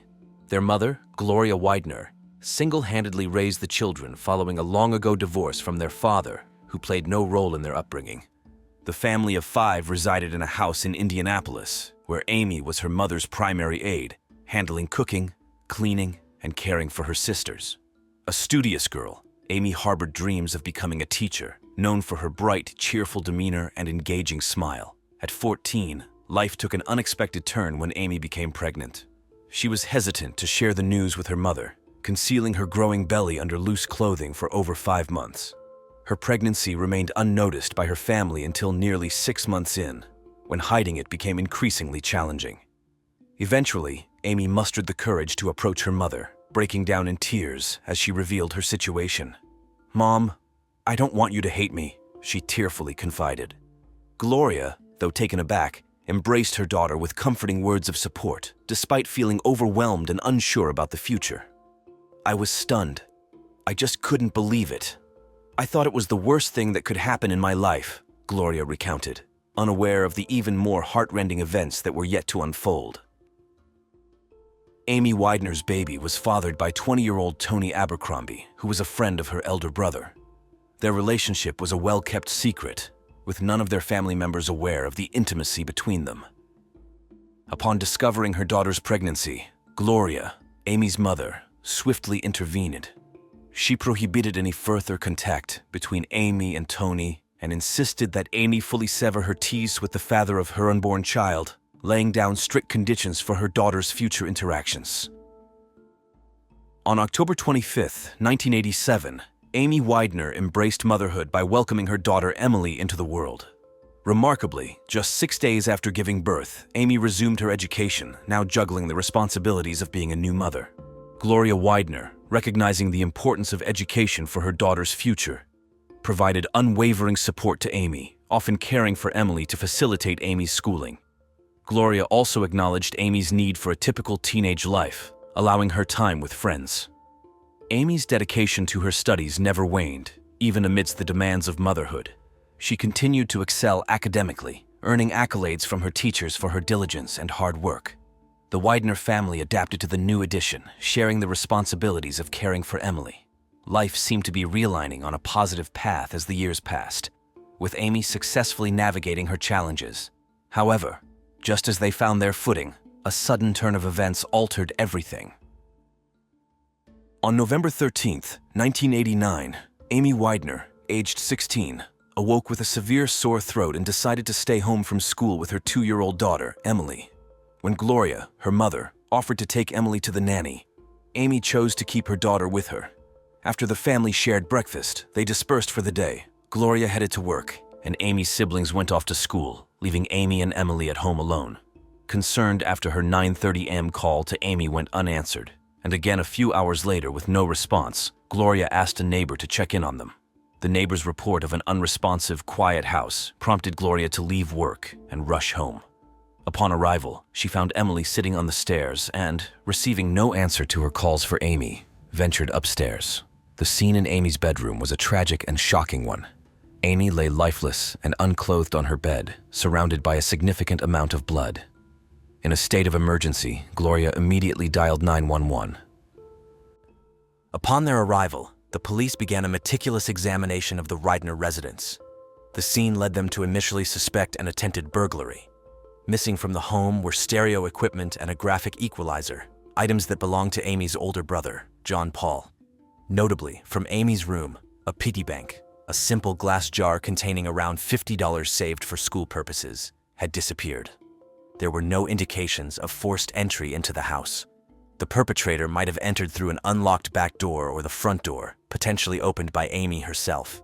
Crucial evidence was discovered in Amy's room: semen on the bed linen, a bloody palm print on the wall, and several strands of hair, both body and head hair, presumably from the assailant. The medical examiner's findings concluded that Amy Widener had suffered a blow to the head with a sharp object, was sexually assaulted, and ultimately strangled. The realization that Emily, Amy's 2-year-old daughter, could have witnessed the harrowing events is deeply unsettling. Fortunately, she was found unharmed. Recognizing the potential value of any information Emily might provide, the police made an effort to communicate with her, despite her young age of just over 2 years.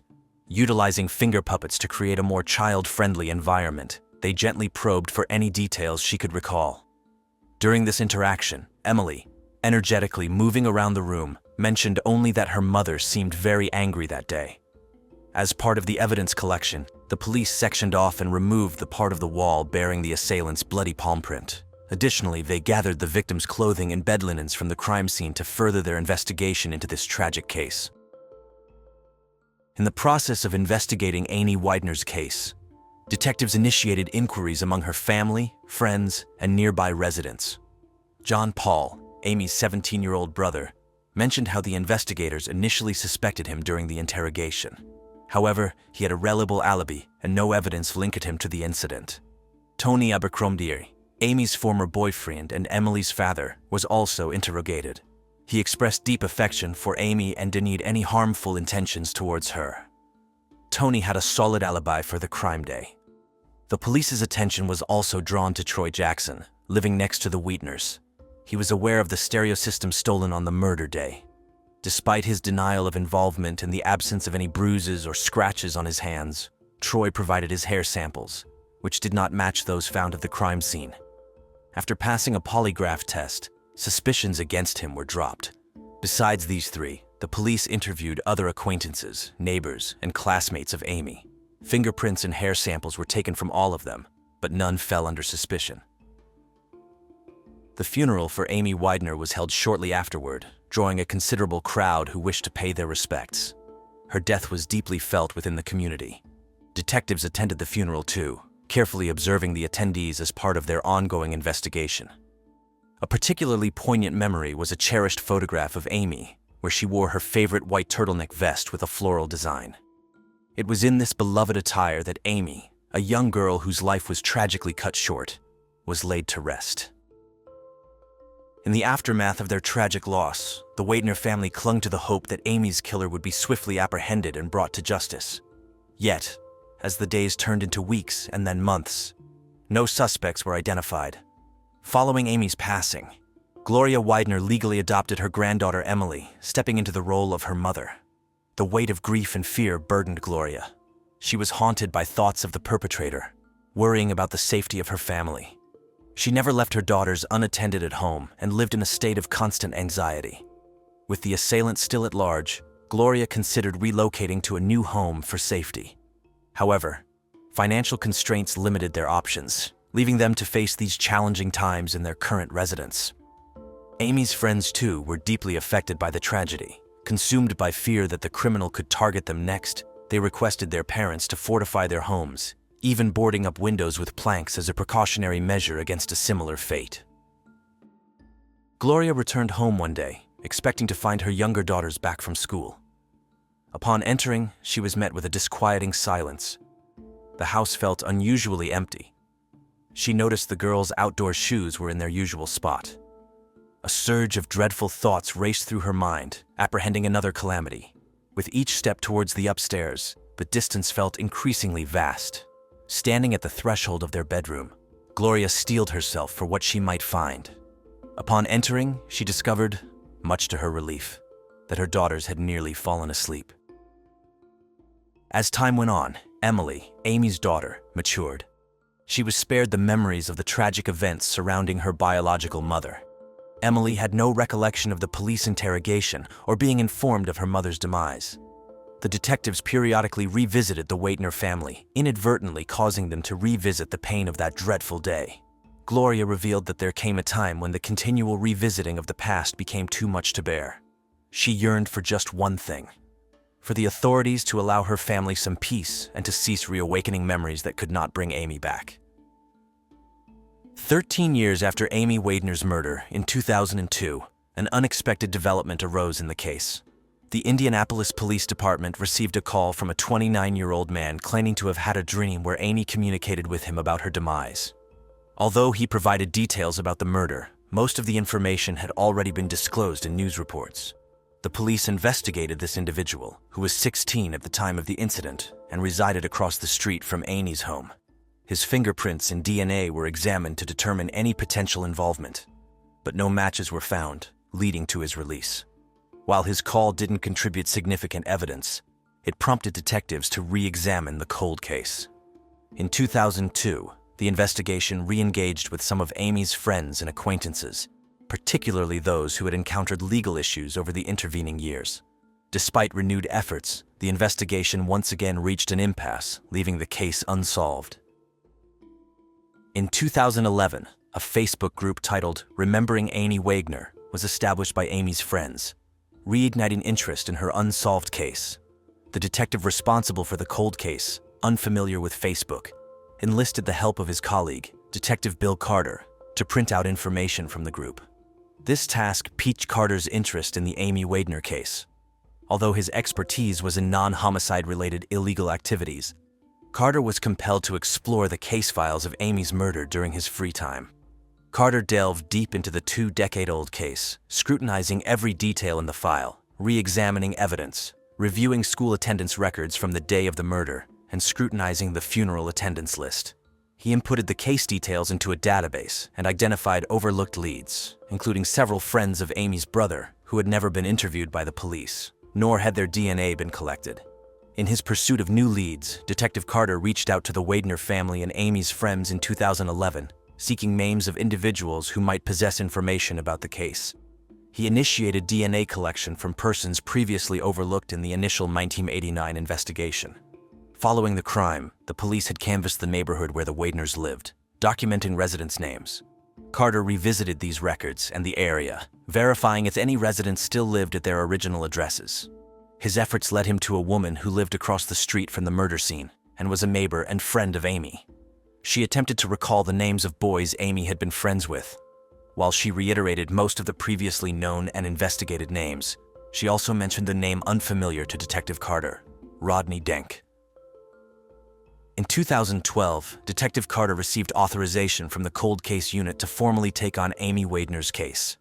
His first step was to locate Rodney Denk to ascertain whether he could be a potential suspect. The Wagner family was quite familiar with Rodney, as he was a friend of Amy's older brother, John Paul. They spent time together engaging in activities like biking and fishing.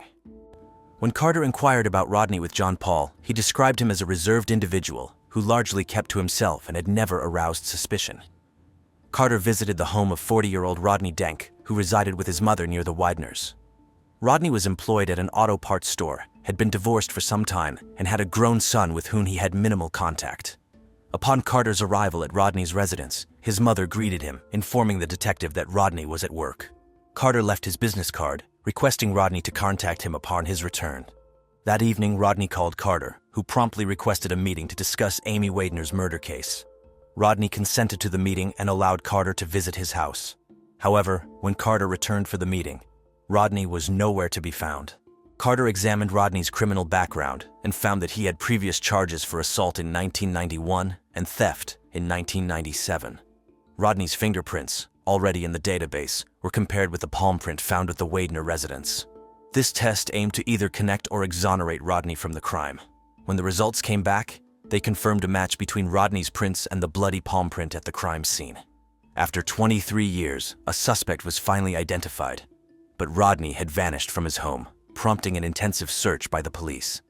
The breakthrough came when Rodney's credit card activity revealed a rented car with an OnStar tracking system. The detectives located the car in Indianapolis, where Rodney was hiding at a friend's house. Confronted by the police, Rodney, brandishing a knife and claiming his innocence, injured himself. He attempted to attack the officers but was subdued with a taser, handcuffed, and taken to the hospital. During a 2-day hospital interrogation, recorded on camera, Rodney confessed to Amy's murder. He claimed his initial intent was burglary, not anticipating Amy's presence due to her illness. Rodney recounted entering through a sliding glass door and being startled by Amy. In a state of panic, Rodney Denk hastily grabbed the nearest object and struck the girl on the head, an action that ultimately led to her demise. Over the course of 2 days, as he recounted the incident, Rodney frequently cited his vague recollection of that day's events, attributing it to the 23 years that had elapsed since the crime. His account of his actions was imprecise, and at one point, he even suggested that he had visited the Wagner's house with an acquaintance he referred to as Bag. Rodney struggled to recall clear details about this supposed accomplice, unable to provide a description of his appearance. According to Rodney, Bag had initially kept watch outside the Wagner residence before joining him inside, where they both confronted the girl.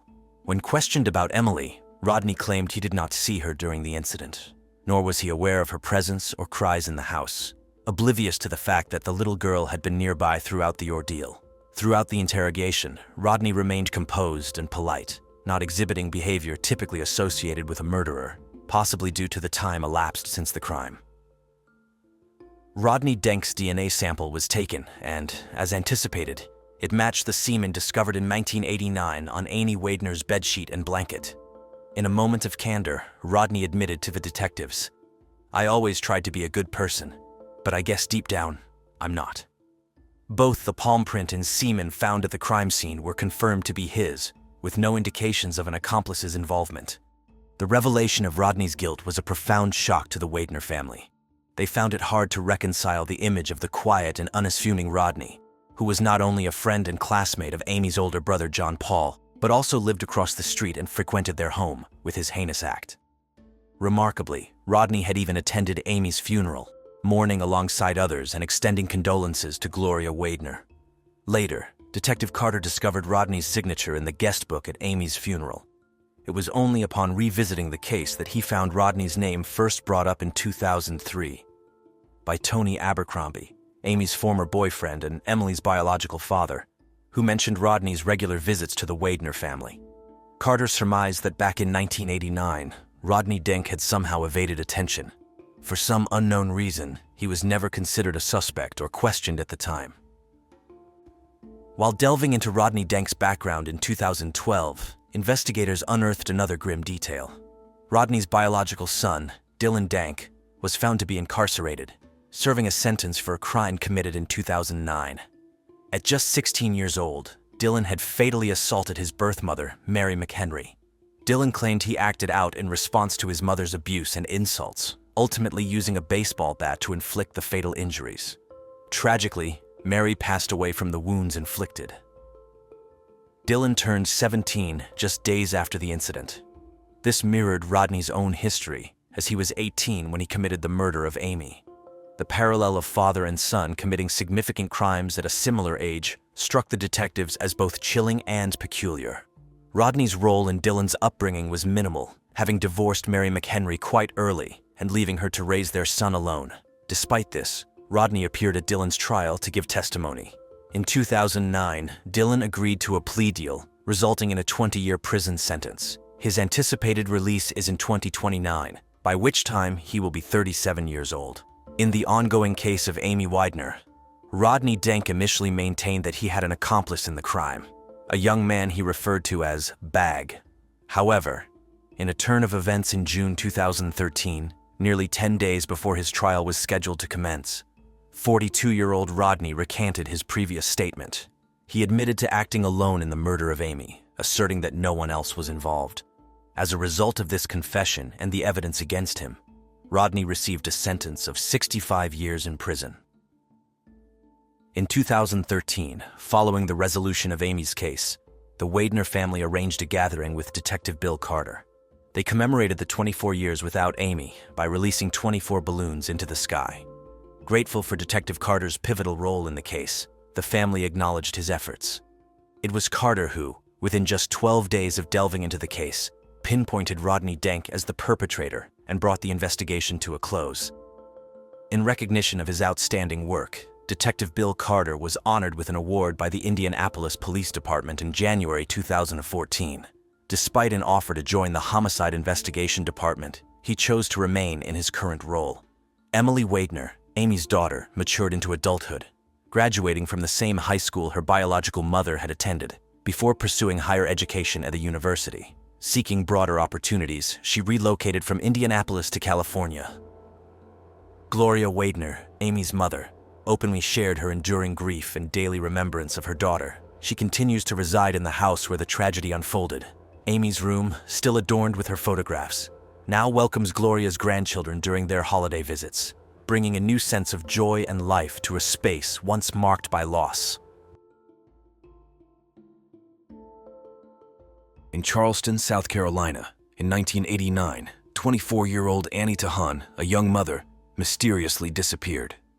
According to her partner, she suddenly abandoned him and their newborn daughter without explaining her departure.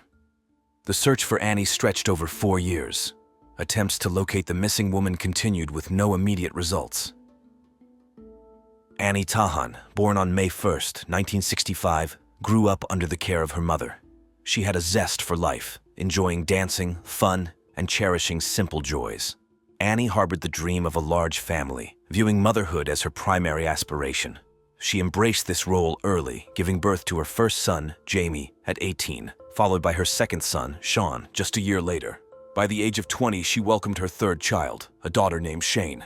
Tragically, soon after Shane's birth, the children's father left Annie, choosing not to be involved in their upbringing and effectively abandoning the family.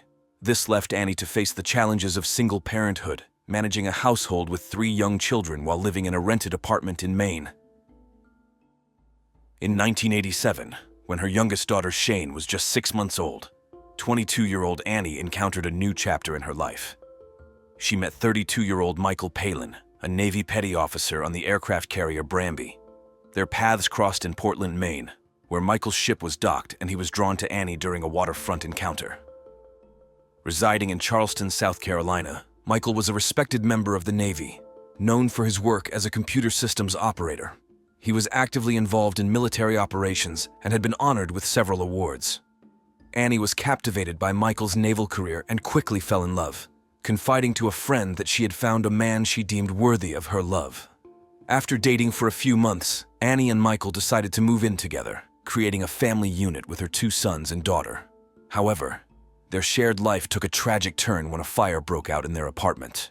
At that time, Annie was out, leaving Michael at home with the children. Michael, along with Jamie and Sean, managed to escape, but Shane, too young to walk, was tragically left behind. Upon returning, Annie attempted to enter the burning apartment to save Shane but was restrained by neighbors. The loss of Shane in the fire left an indelible mark on Annie, who expressed that the tragedy had created an irreplaceable void in her heart. As the authorities delved into investigating the fire incident, the experts faced challenges in pinpointing the exact cause of the ignition. The circumstances surrounding the fire were deemed highly suspicious by the investigators. Despite these suspicions, the investigation concluded without assigning responsibility to any individual. In the wake of the devastating fire, Annie Tahan, along with her sons, relocated to her mother's private residence in Portland. Meanwhile, Michael Palin devoted himself to his work, choosing to reside in the barracks. A few months following this move, another alarming incident occurred near Annie's mother's house. A shed in the backyard was set ablaze. The investigators were quick to identify the fire's origin, discovering a lighter engraved with Branby, the name of the ship where Michael Palin served. This discovery placed Michael at the forefront as the prime suspect in the arson case. Despite the suggestive evidence, the police were unable to conclusively prove his involvement, hindered by a lack of definitive proof. Following the second fire incident, child welfare authorities in Maine determined that Annie Tahan's sons were in a potentially hazardous situation under her care. Consequently, they made the difficult decision to remove Jamie and Sean from their mother's custody, placing them under the foster care system administered by the Department of Social Services. This decision left Annie in a state of despair, as she fervently attempted to regain custody of her children. Despite her best efforts, she was unable to do so, and the situation inflicted profound emotional distress, leaving her heartbroken over being separated from her sons. As Michael's ship returned to Charleston, South Carolina, he settled into a rented apartment and renewed his connection with Annie. Despite their tumultuous past, Annie agreed to communicate with him and eventually moved in with him to Goose Creek, a suburb of Charleston, where they lived as a couple. However, Annie's stay was soon marred by a startling discovery. She found a photograph of Michael wearing a wedding ring, revealing his marital status. Confronted with the photograph, Michael admitted to Annie that he was married but had been long divorced. He disclosed that his ex-wife, Dawn Breeze, and their 3 children resided in his mother's house in Savannah, Georgia. Despite Michael's reassurances of no ongoing relationship with Dawn, Annie was shaken by the revelation.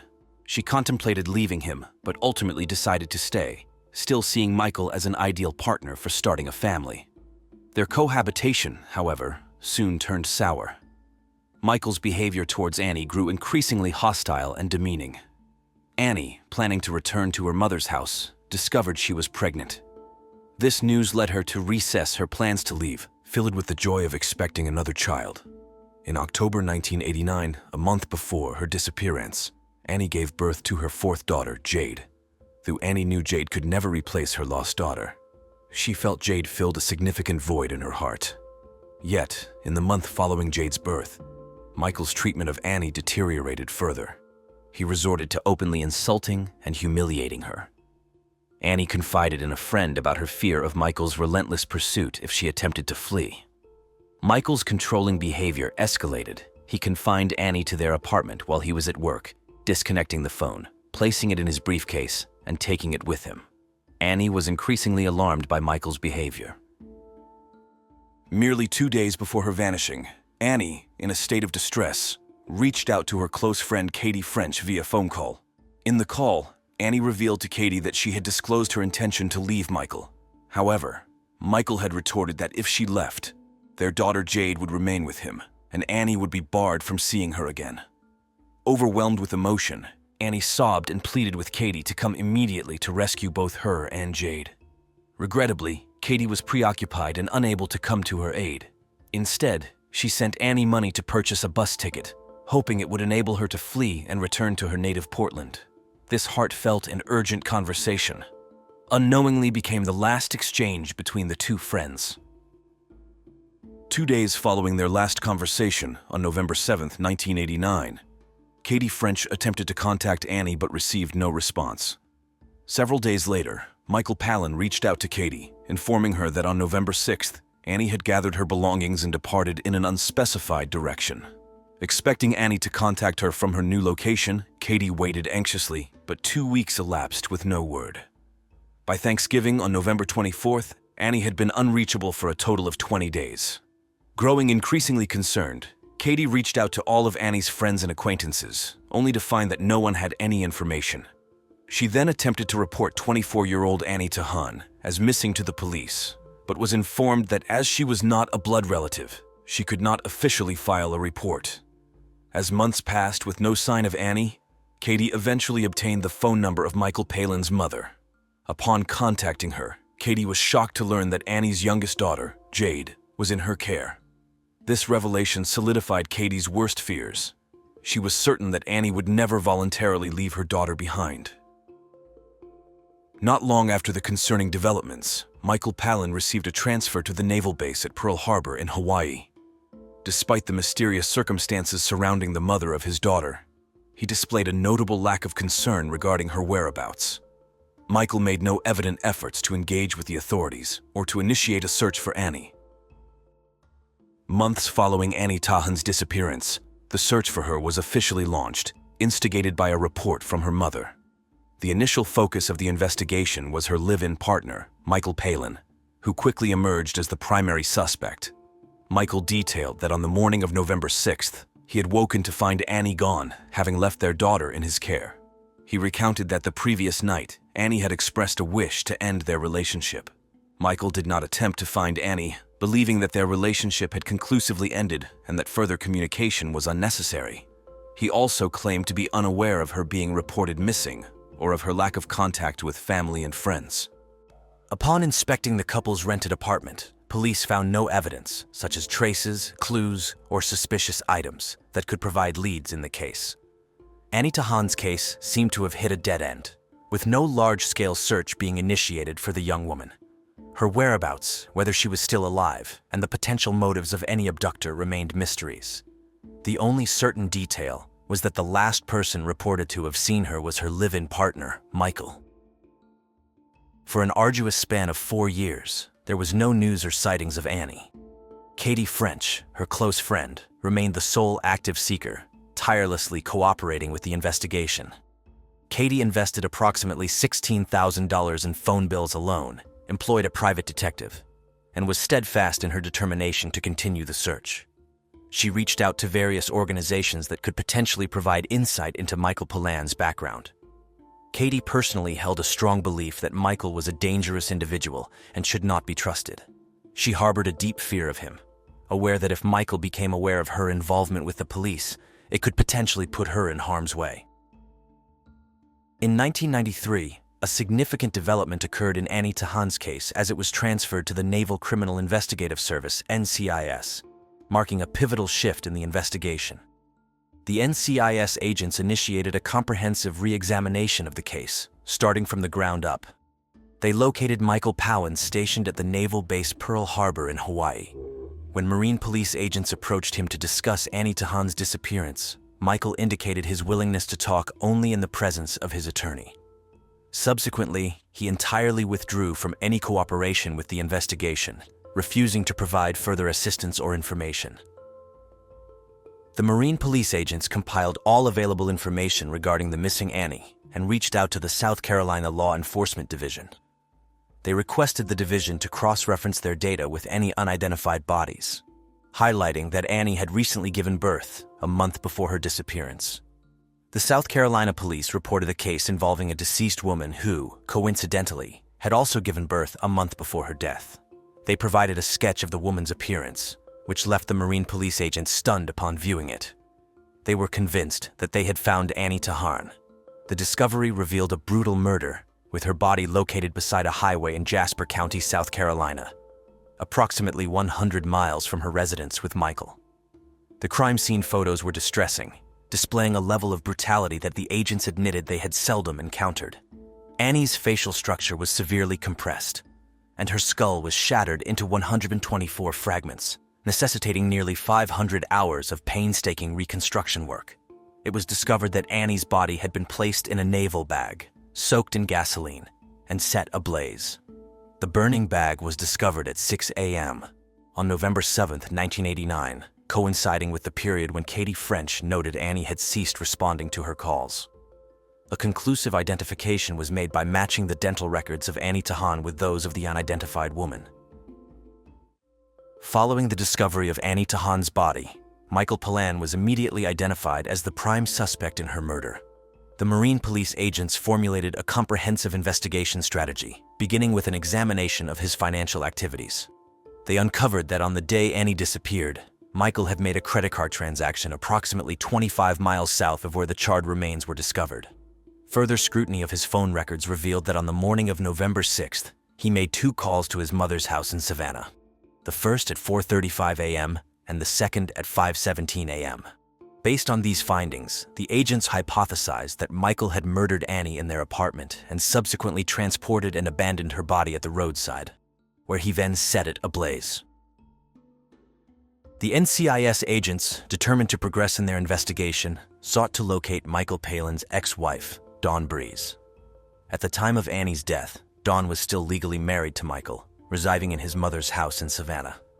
Following Annie's disappearance, Dawn divorced Michael and had since been living in various states, frequently changing her residences as though evading someone or something. The agents eventually discovered she was living in Miami, Florida. In the summer of 1995, almost 6 years after Annie Tahan's murder, they located Dawn, who had become involved in spiritual practices as a source of income. When the agents visited Dawn at her workplace to discuss Annie Tahan's disappearance, her response was unexpectedly calm. She inquired about the length of the conversation, expressing her desire to eat if it would be extended. This reaction surprised the agents, who had anticipated a more emotional response to the mention of Annie. Nonetheless, Dawn remained composed throughout their interaction. During a 10-hour interrogation, Dawn's account initially aligned with Michael Palin's narrative. She stated that upon visiting Michael's apartment, he informed her of his mistress's departure and his intent to raise their daughter alone. However, inconsistencies emerged regarding the timeline of her visit to Michael's apartment. At one point, Dawn fell silent, looked down, and expressed a desire to reveal the truth. Her ensuing monologue was devoid of emotion, lacking any tears, as she disclosed what she had withheld for 6 years. Dawn revealed that early one morning, Michael had urgently summoned her to his Charleston apartment. There, she discovered Annie Tahan's lifeless body on the living room floor. Michael instructed Dawn to go to the bedroom to meet his daughter. At that time, Dawn and Michael were still legally married and shared 3 children.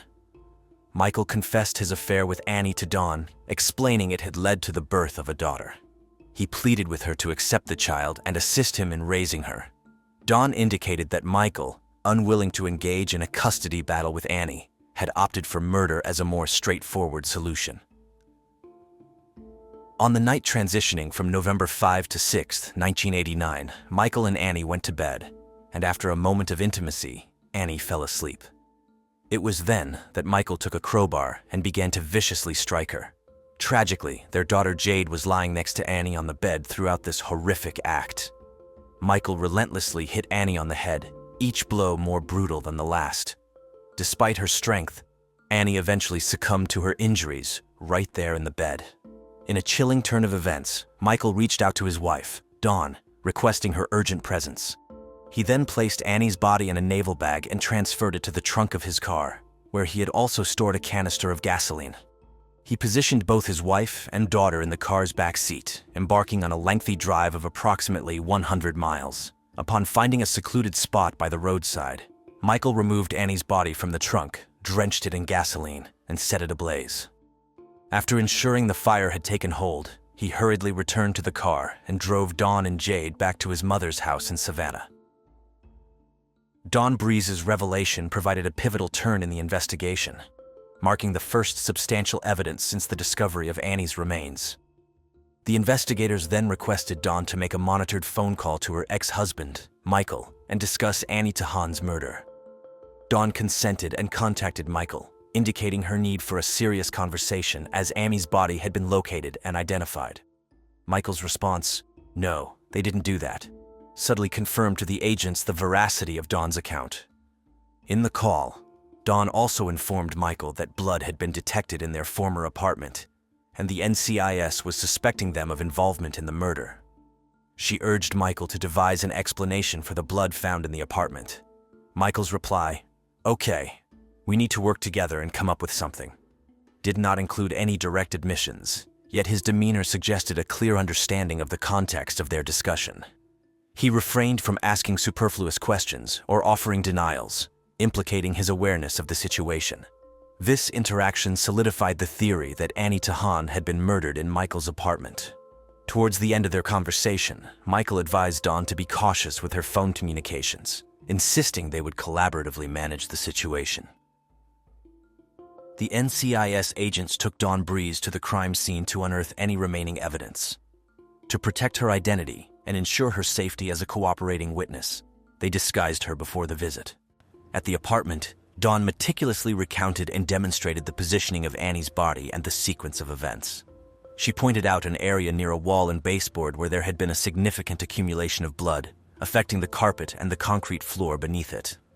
Since Michael had vacated the apartment, the landlords had replaced and cleaned the carpets multiple times, explaining the absence of visible traces. However, when the police applied a special chemical to the concrete floor, a large purple stain appeared, indicative of protein presence, aligning with Dawn's account of where Annie's body had lain. Despite the blood seeping into the concrete, the NCIS faced challenges in conclusively proving the substance to be blood. Consequently, the search for additional physical evidence continued. Dawn also mentioned a nightstand with a television near the bed where Annie was killed. According to her, the television had been splattered with blood during the murder, and Michael had mentioned its need for extensive cleaning due to the stains. He later disposed of the television, possibly selling it rather than discarding a functional appliance, given his frugal nature. Locating this television was akin to finding a needle in a haystack, yet the agents were resolute in their efforts to find it. At this juncture, Michael Palin had grown cognizant of the NCIS's surveillance, particularly following the phone conversation with his ex-wife, Dawn. This realization triggered a sense of paranoia in him, and he soon became acutely aware of the monitoring activities. The NCIS agents harbored concerns that Michael might attempt to flee, coerce witnesses, or potentially inflict harm upon others. In a dramatic turn of events, during one of the surveillance missions, Michael tried to elude the authorities. However, his attempt was unsuccessful, as the police swiftly caught up with him. Consequently, on October 11, 1995, Michael Palin was apprehended and taken into custody. While Michael Palin was held in a military prison under suspicion of murder, NCIS agents diligently worked to locate and interview all the residents of the apartment complex where the murder took place back in November 1989. Their perseverance paid off 3 months later when they encountered a neighbor who disclosed that he had purchased a television from Michael. Remarkably, the television was still operational and present in his home. The police promptly seized the television and dispatched it to the FBI laboratory for a thorough forensic analysis. To their significant breakthrough, the examination revealed 11 blood spots inside the speaker. These blood samples were subsequently identified as matching Annie Talhan's DNA, providing a critical piece of evidence in the ongoing murder investigation. At this stage of the case, Michael Palin's legal representatives announced his willingness to enter a guilty plea, contingent upon the death penalty being set aside. Although the prosecutor was dissatisfied with this turn of events, military law stipulated that such an agreement should be facilitated. During the trial, Michael Palin acknowledged his culpability without displaying significant emotion, recounting the details of his crime with an unsettling detachment akin to reading a mundane list. His narrative was devoid of any signs of remorse or empathy. Consequently, Michael Palin was convicted and sentenced to life imprisonment with eligibility for parole after 30 years. Additionally, he received a dishonorable discharge from the Navy. Despite her awareness of her husband's crime and her prolonged silence over 6 years, Dawn Breeze avoided legal repercussions due to her pivotal confession to the NCIS, which played a crucial role in advancing the investigation. Annie's children, her sons and daughter, had been made aware of the tragic fate that befell their biological mother. They understand that they were not abandoned by her. Jade, the daughter Annie shared with Michael, has grown into a beautiful woman. Raised within the Palin family, she has notably maintained no relationship with her father, Michael Palin. In a surprising turn of events, Michael Palin was released from prison in 2013 after serving only 17 years, reportedly due to good behavior. Currently, his exact location remains unknown, and it is advised that anyone who may come into contact with him should exercise caution.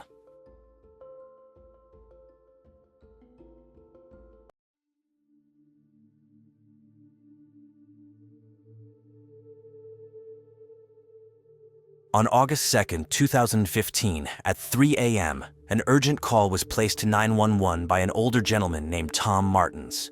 He frantically reported over the phone that his son-in-law, Jason Corbett, had assaulted his daughter, Molly, and that he had intervened by striking Jason on the head with a baseball bat. Tom indicated that Jason was bleeding profusely and might have already passed away. He urgently requested an ambulance to be sent to their location. Jason Corbett, a 39-year-old businessman from Limerick, Ireland, was well known for his cheerful, kind, and energetic personality. He had a twin brother named Wayne and a sister named Tracy. In 2003, at the age of 27, Jason married Margaret Fitzpatrick, and they soon welcomed a son, Jack, and a daughter, Sarah, whom they adored as their prince and princess. The family was a picture of happiness in Ireland, but their joy was tragically short-lived. In 2006, shortly after Sarah's birth, Margaret, who had a long history of asthma, experienced a severe attack. She woke Jason in the middle of the night, struggling to breathe. Jason tried to help by giving her medication and an inhaler, but her condition worsened. In a panic, he called for an ambulance, but Margaret tragically passed away during the journey to the hospital. When Jason Corbett, a 30-year-old director of a small packaging company in Ireland, lost his wife, he was left to raise his 2-year-old son and 3-month-old daughter on his own. His friends observed his profound sadness and struggled to cope with the loss. A year after his wife's passing, Jason sought a nanny and housekeeper to help with his children. This search led him to Molly Martins, a 25-year-old American woman. Molly arrived in Ireland from the United States in March 2008, and a longtime friend of Jason's met her at the airport. This friend instantly had reservations about Molly, feeling she wasn't fit for the role of a nanny and housekeeper. She appeared young for her age, sporting a flamboyant style with a bright coat adorned with a fur collar, cowboy boots, lush curls, and heavy makeup. To the friend, Molly resembled more of a theatrical queen than a serious candidate for the position. Molly Martins grew up in Knoxville, Tennessee. She dropped out of Clemson University and planned to start a new chapter in her life in Ireland. She instantly bonded with Jason's son and daughter, being tender and caring. Soon, Jason's close friends noticed how he gradually recovered after the death of his first wife. He seemed to thaw and came back to life.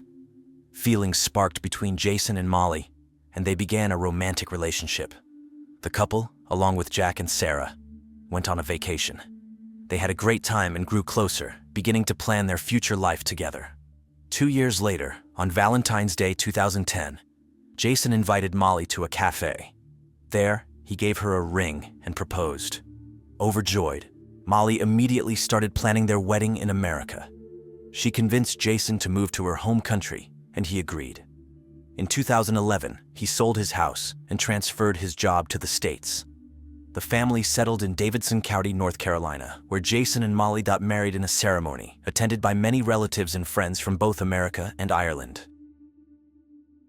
Molly, after marrying Jason, worked as a swimming instructor, but primarily focused her attention on Jack and Sarah, Jason's children. Jason, meanwhile, held a managerial position in the United States. While their life initially appeared joyful, over time, their marital relationship started to deteriorate. This tension culminated on August 1, 2015, when Molly's parents, Tom and Sharon Martins, visited the Corbett family's home around 11 p.m. Jason welcomed them in the driveway and assisted with their luggage. Tom brought a baseball bat as a gift for Jack, Jason's son, who was out at a party with friends at the time and did not receive the gift immediately. That evening, Jason, Molly, her parents, and Sarah had dinner together, opting for pizza. Jack returned home around 11 p.m., but Tom chose not to give him the baseball bat at such a late hour, intending to present it the following morning. After 11 p.m., the family retired for the night. Molly and Jason slept in the master bedroom on the first floor, with the children, Jack and Sarah, in adjacent rooms. Molly's parents were accommodated in the guest room on the second floor. In the early hours of August 2nd, around 3 a.m., Tom Martins called 911.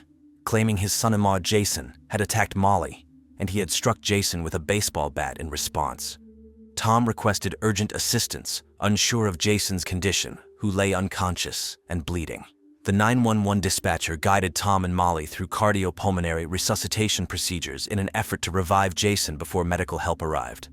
When police and ambulance services arrived 10 minutes later, they found Molly outside near a car, appearing distraught and in shock, but without actual tears. Inside, they discovered 39-year-old Jason Corbett's lifeless body in the main bedroom, surrounded by blood splatters across the bed, walls, and floor. Both Tom's and Molly's clothing bore bloodstains, and dried blood marked Jason's body. Near Jason lay a baseball bat and a large cobblestone, both with traces of blood, as well as an overturned lamp. Throughout this ordeal, Jack and Sarah remained asleep in their rooms. Tom and Molly did not deny their involvement in Jason's death, asserting self-defense. They were subsequently taken to the station for questioning. At the police station, 66-year-old Tom Martins, an FBI veteran with 30 years of experience, stated that his son-in-law was insane and constantly tormented his daughter. According to Tom, Jason was drunk that evening. Everyone went to bed, but Tom woke up at night because he heard screams and loud voices on the first floor of the house. He jumped out of bed, grabbed a baseball bat, and ran downstairs. Tom entered the main bedroom and saw Jason holding Molly by the throat with both hands. Tom yelled, "Let her go!" To which Jason turned to the elderly man and said, "I will kill her." Tom Martins claimed his protective instincts kicked in instantly. He hit Jason with the baseball bat, but the forces were unequal. Jason seemed not to feel the blow. He tried to drag Molly into the bathroom and close the door, but Tom interfered. Jason pushed the old man, who fell and his glasses flew off.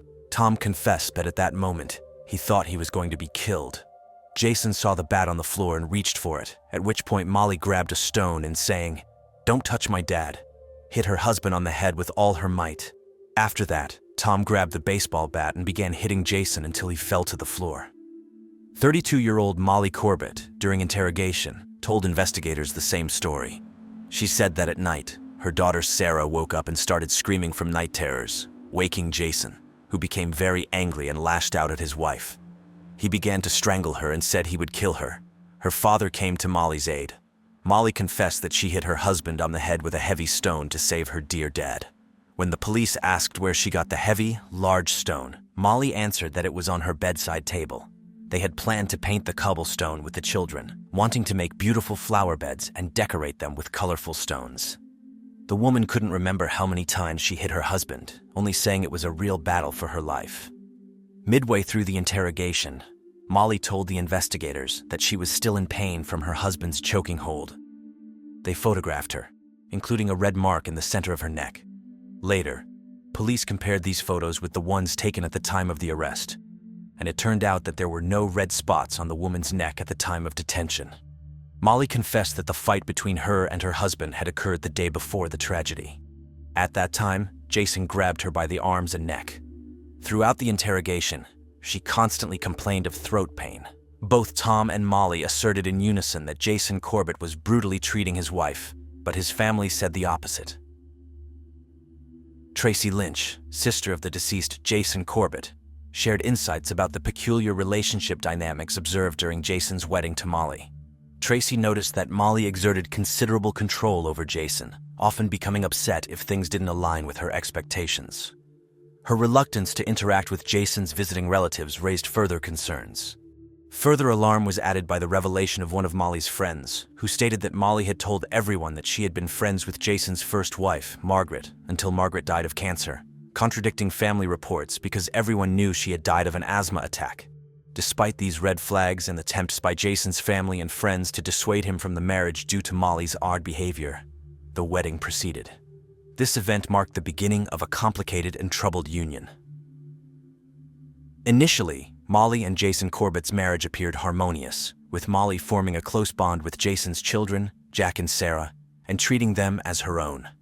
However, as their first wedding anniversary approached in 2012, Jason expressed a desire to return to Ireland, his homeland, citing unhappiness in a foreign country. This disclosure marked the beginning of a decline in the couple's relationship. Despite Jack and Sarah referring to Molly as their mother, Jason resisted Molly's intentions to legally adopt them, wanting to preserve the memory of their biological mother. During this period, Molly's behavior started to change noticeably. Jason grew increasingly concerned about her mental well-being, suspecting she might have a psychological disorder. He observed a stark contrast between her initially sweet demeanor and her subsequent behavior, which he perceived as more manipulative and controlling. Molly began to isolate Jason from his family, often curtailing his phone conversations with them to mere seconds. Following the untimely death of his first wife, Jason Corbett designated his sister, Tracy Lynch, as the legal guardian for his children, Jack and Sarah, in the event of his own demise. Tracy was well aware that if something happened to Jason, Molly would strongly contest the custody of the children. When Jason passed away, Tracy promptly traveled to North Carolina to file for custody, anticipating a legal battle with Molly, who also sought custody rights. During the course of their strained marriage, Molly had sought legal counsel to understand her rights over Jason's children in the event of a divorce. Her lawyer advised her to document their disputes and accumulate incriminating evidence against Jason. Consequently, Molly began secretly recording their conversations. In these recordings, Molly appeared disengaged, often ignoring Jason's repeated questions while he escalated his voice. A close friend of Molly's disclosed that although Molly rarely discussed her marital issues, she began to express negative sentiments about Jason following his death. Molly confided to her friend that Jason was domineering and abusive, accusing him of forcing her into intimate acts, verbally abusing her, and progressively worsening in his treatment towards her. Despite these allegations, Molly did not report these incidents to the authorities. 4 days after Jason Corbett's tragic demise, his children, Jack and Sarah, aged 10 and 8, were interviewed by a child welfare professional. In this interview, they shared observations about the relationship between their parents. Notably, they mentioned their mother, Molly, being cautious about not waking their father, Jason, fearing it might anger him. Jack specifically talked about a cobblestone that was kept on the bedside table. He clarified that they had brought the stone inside due to rain, intending to decorate it later. Regarding their parents' interactions, both Jack and Sarah described incidents where they witnessed physical altercations initiated by their father against Molly. They recounted occasions where Jason physically assaulted Molly, including hitting and pushing her and frequently snapping at her over minor issues. Subsequent to these revelations, Jack and Sarah were temporarily placed under the care of their biological aunt, Tracy Lynch. Tracy, who had traveled from Ireland, stayed in a North Carolina hotel during the unfolding custody battle. By the time Jason Corbett's autopsy was completed, it revealed the grim details of his demise. The cause of death was a traumatic brain injury. Jason had suffered approximately 12 strikes to the head with both a baseball bat and a brick. These blows were concentrated on the same area, leading to his scalp being severely torn from his skull and his skull itself being fractured. Notably, the medical examiner concluded that at least one of these strikes was inflicted after Jason had already passed away. The toxicology report provided additional insights. It indicated that Jason's blood contained slightly higher than normal levels of alcohol. Additionally, traces of trazodone, an antidepressant medication commonly prescribed for insomnia, were also found in his system. Jason Corbett was laid to rest in his hometown, Limerick, Ireland, alongside his first wife, Margaret. Their shared tombstone is adorned with a wedding photograph, serving as a poignant reminder of their lives and the bond they shared. 16 days after Jason Corbett's passing, his sister Tracy Lynch took his children, Jack and Sarah, to Ireland, separating them from their stepmother, Molly. Molly was left in a state of shock and despair upon discovering that Jack and Sarah had been taken to another country. She attempted to reach out to them through phone calls and social media posts, hoping these messages would somehow reach the children. Meanwhile, Molly and Tom consistently maintained that their actions against Jason were in self-defense, but the investigation into Jason's death was ongoing. Tracy Lynch, however, was convinced of a different motive. She believed that Molly was aware of Jason's plans to leave her and take their children with him. Tracy speculated that on the night of the incident, Jason had informed Molly of his decision, and Molly, fearing loneliness, reacted violently. In Ireland, Jack and Sarah received psychological support and gradually adapted to their new environment. 9 months after their father's tragic demise, they confessed that they had been coerced into lying about the alleged domestic violence at home. They disclosed that Molly had manipulated them into fabricating stories about their father's behavior, threatening them with the loss of contact with her if they refused to comply. Contrary to their earlier statements, the children clarified that their father had never been abusive towards Molly. In the course of the inquiry, investigators uncovered Molly Corbett's past connection with her ex-partner, Keith Majan. He revealed numerous captivating insights about her earlier life. Keith and Molly connected through a dating website, instantly falling for each other at their initial encounter. They moved in together after a mere 6 weeks. Keith acknowledged Molly's spirit of independence, joviality, lightheartedness, and uniqueness. Nonetheless, he eventually disclosed to him her struggle with bipolar disorder. Keith didn't overly worry about this revelation, as Molly was on medication and generally well, except for occasional shifts in behavior when she missed her doses. She wasn't violent or prone to outbursts, but would, for instance, insist on not letting Keith leave during disputes.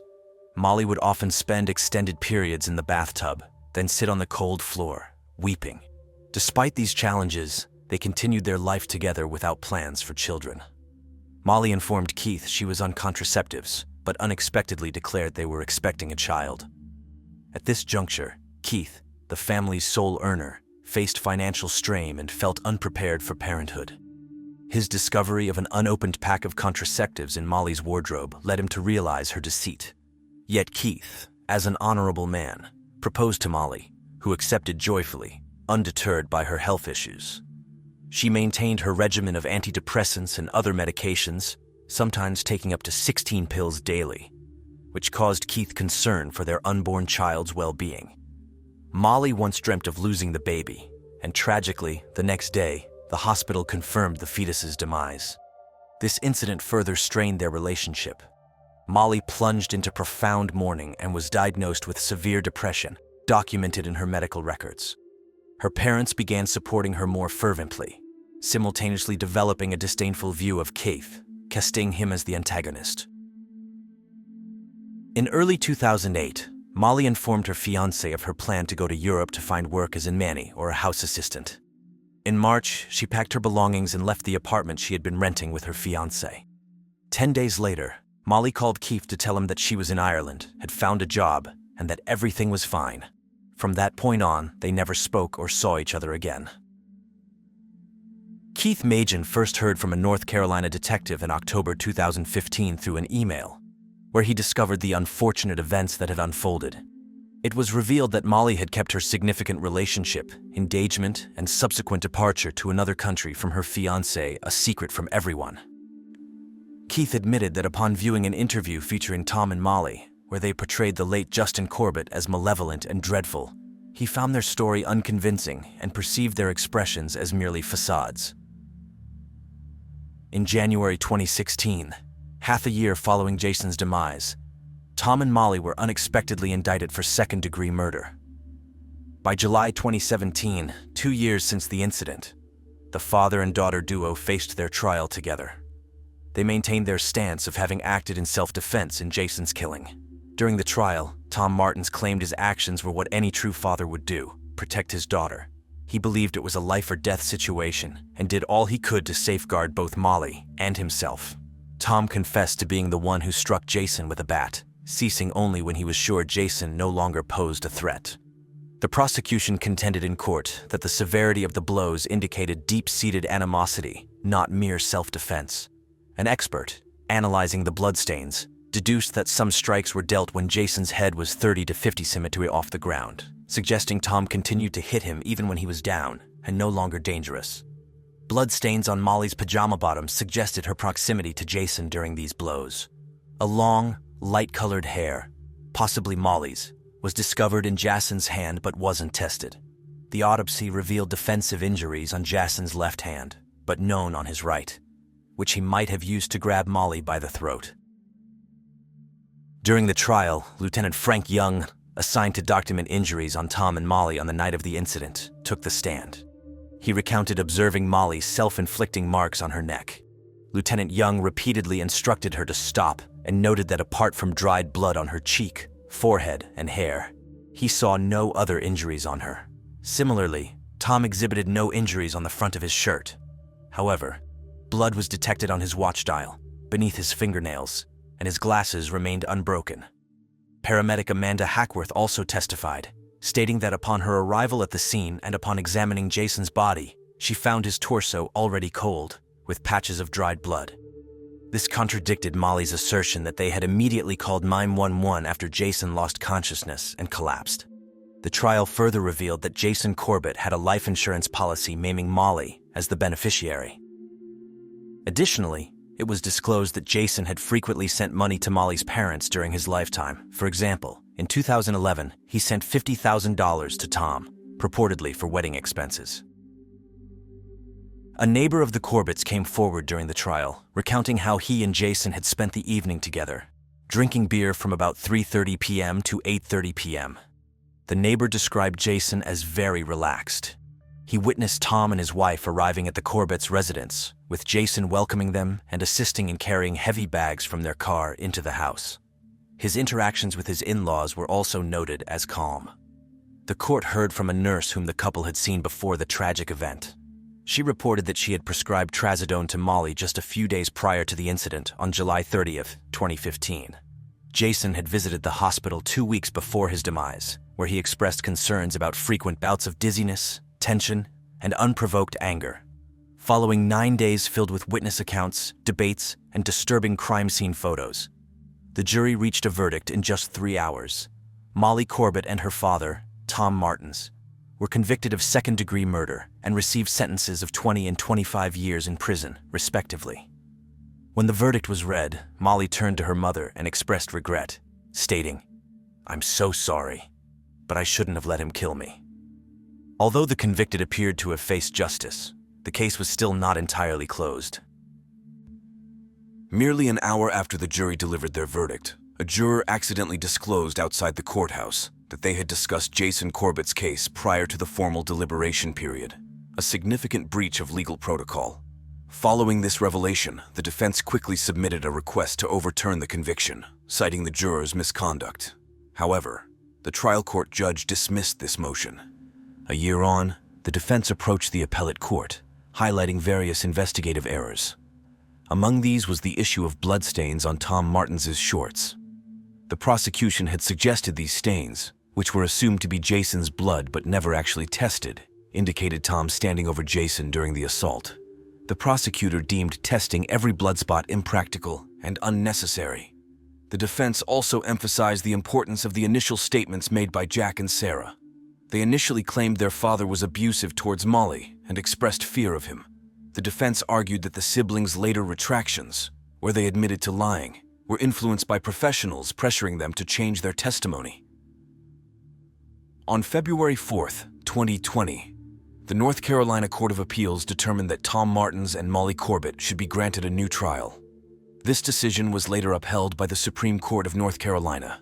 Subsequently, both were released on a $200,000 bond while awaiting the retrial. They were required to hand over their passports and were forbidden from making any contact with Jack and Sarah. Currently, Jason Corbett's case has been moved to Forsyth County, North Carolina, for additional legal proceedings, marking a minor triumph for Tom and Molly. Jason's children, Jack and Sarah, are now residing with their biological aunt in Ireland. Sarah, aged 16, has authored a series of books aimed at helping others deal with the loss of parents. Tracy Lynch, Jason's sister, has also penned a book about her brother during these years of legal battles. She aims to share the kindness and decency of Jason Corbett with the world. A notable excerpt from Tracy's book reads, "Deep down, I smile when I realize that Jason has finally returned to the only place on this earth he ever wanted to be, in the arms of his beloved Margaret." In June 2018, in Melbourne, Australia, a promising comedian, Eurydice Dixon, was showcasing her talent on stage at a neighborhood bar. Her performance was bold and often delved into the theme of gender equality. These moments, captured in photographs by a colleague, turned out to be the final images of the 22-year-old. Unbeknownst to anyone at the time, just hours after these photos were taken, Eurydice Dixon's life would be tragically cut short. Eurydice Jane Dixon, born on November 10, 1995, in Melbourne, Australia, grew up in a closely knit family. 6 years after her birth, her younger sister arrived. Tragically, a year later, their mother passed away due to severe substance dependence issues. This left their father, Jeremy Dixon, with the sole responsibility of raising his daughters. He worked tirelessly, and the Dixon family led a modest life in a small top-floor apartment of a 3-story building. Neighbors remembered Eurydice as a quiet, polite, and somewhat reserved young girl. Her friends affectionately referred to her as Reedy. She had a passion for the arts, pursuing dramaturgy at Deakin University and participating in a theater troupe. Eurydice was not only an actress and comedian, but also a writer, creating her own scripts for her performances. Her love for drama was evident, and like many comedians, she relished in challenging societal norms, a trait that consistently shone through in her acts. In 2018, at the age of 22, Eurydice Dixon made a significant mark at the International Comedy Festival in Melbourne with her solo stand-up show, At Home, I Feel Like a Tourist. Her performance captivated the audience, eliciting roars of laughter with her loud, daring humor. Eurydice demonstrated a fearless approach to comedy, unhesitatingly addressing complex and often challenging topics to a diverse audience. Despite her success, some of her humor occasionally missed the mark with younger audience members. Eurydice Dixon was a feminist who fearlessly incorporated her values into her humor. She was deeply engaged with issues pertaining to women and social justice, often choosing these themes for her performances. Her social media bio read, "I'm a girl sometimes perplexed by the world around me. This show and my jokes are about that." Her friends saw a bright future for her on stage, believing Dixon to be a promising talent. Her colleagues described her as introverted and quiet, yet exceptionally intelligent for her age. Both groups unanimously agreed that Dixon possessed a genuine comedic gift. Eurydice performed in bars for free, using these opportunities for gaining experience, attracting fans, learning to captivate an audience, and sharpening her skills. On Tuesday, June 12, 2018, Eurydice Dixon performed at a local bar just 3 miles from her home. That night, as usual, she humorously tackled gender equality and her constant worries.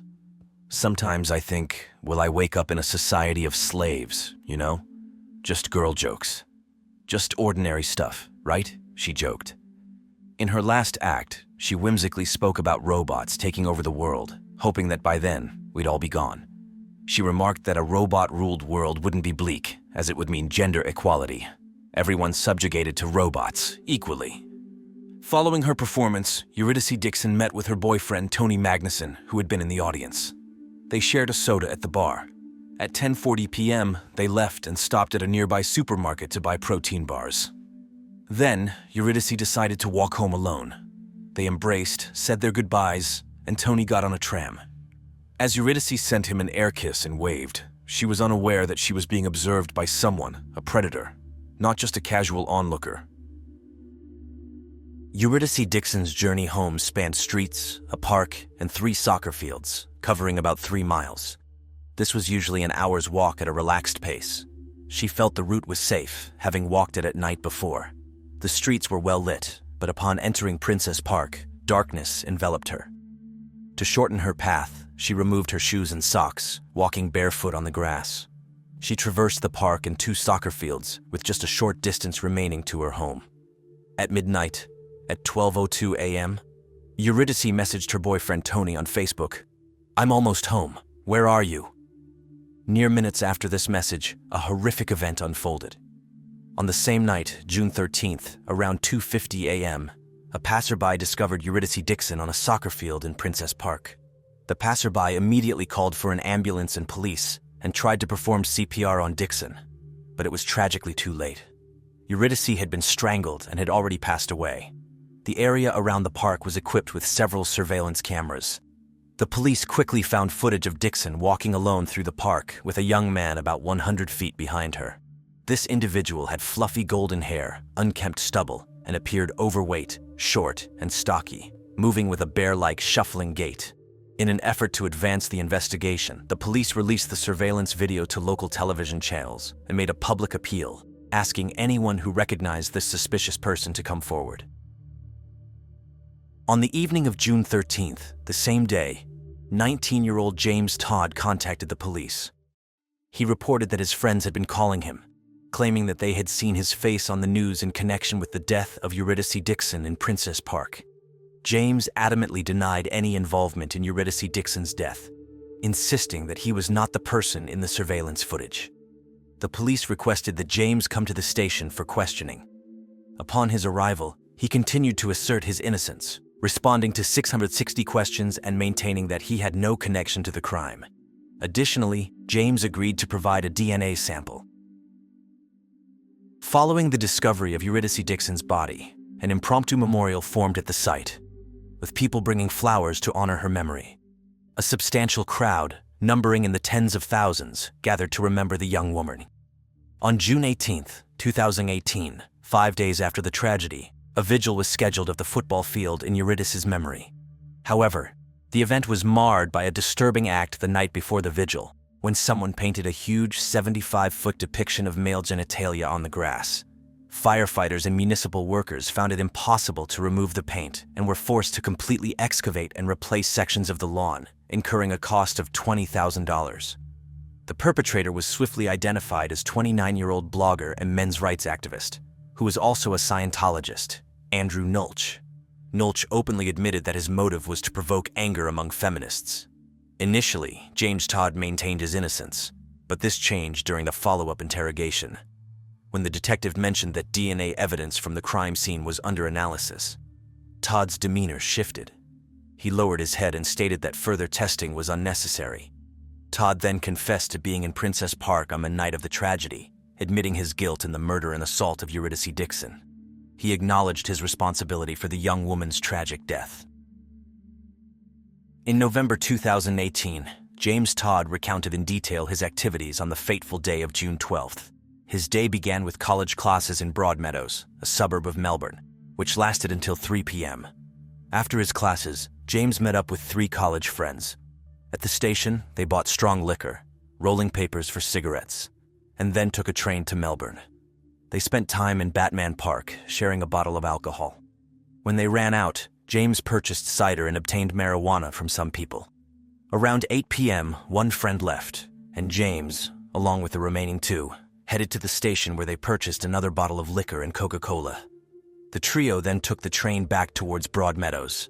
They each disembarked at different stations. James got off first at Newmarket Station around 9 p.m., while his friends continued their journey. James Todd described how, after disembarking at Newmarket Station around 9:35 p.m., he aimlessly roamed the streets.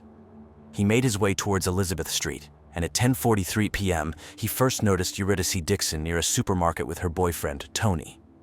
After briefly stopping at McDonald's for a snack, James returned to the location where he initially saw Eurydice. He observed her blowing a kiss to her boyfriend as he left. Eurydice then started her walk home, with James discreetly following her.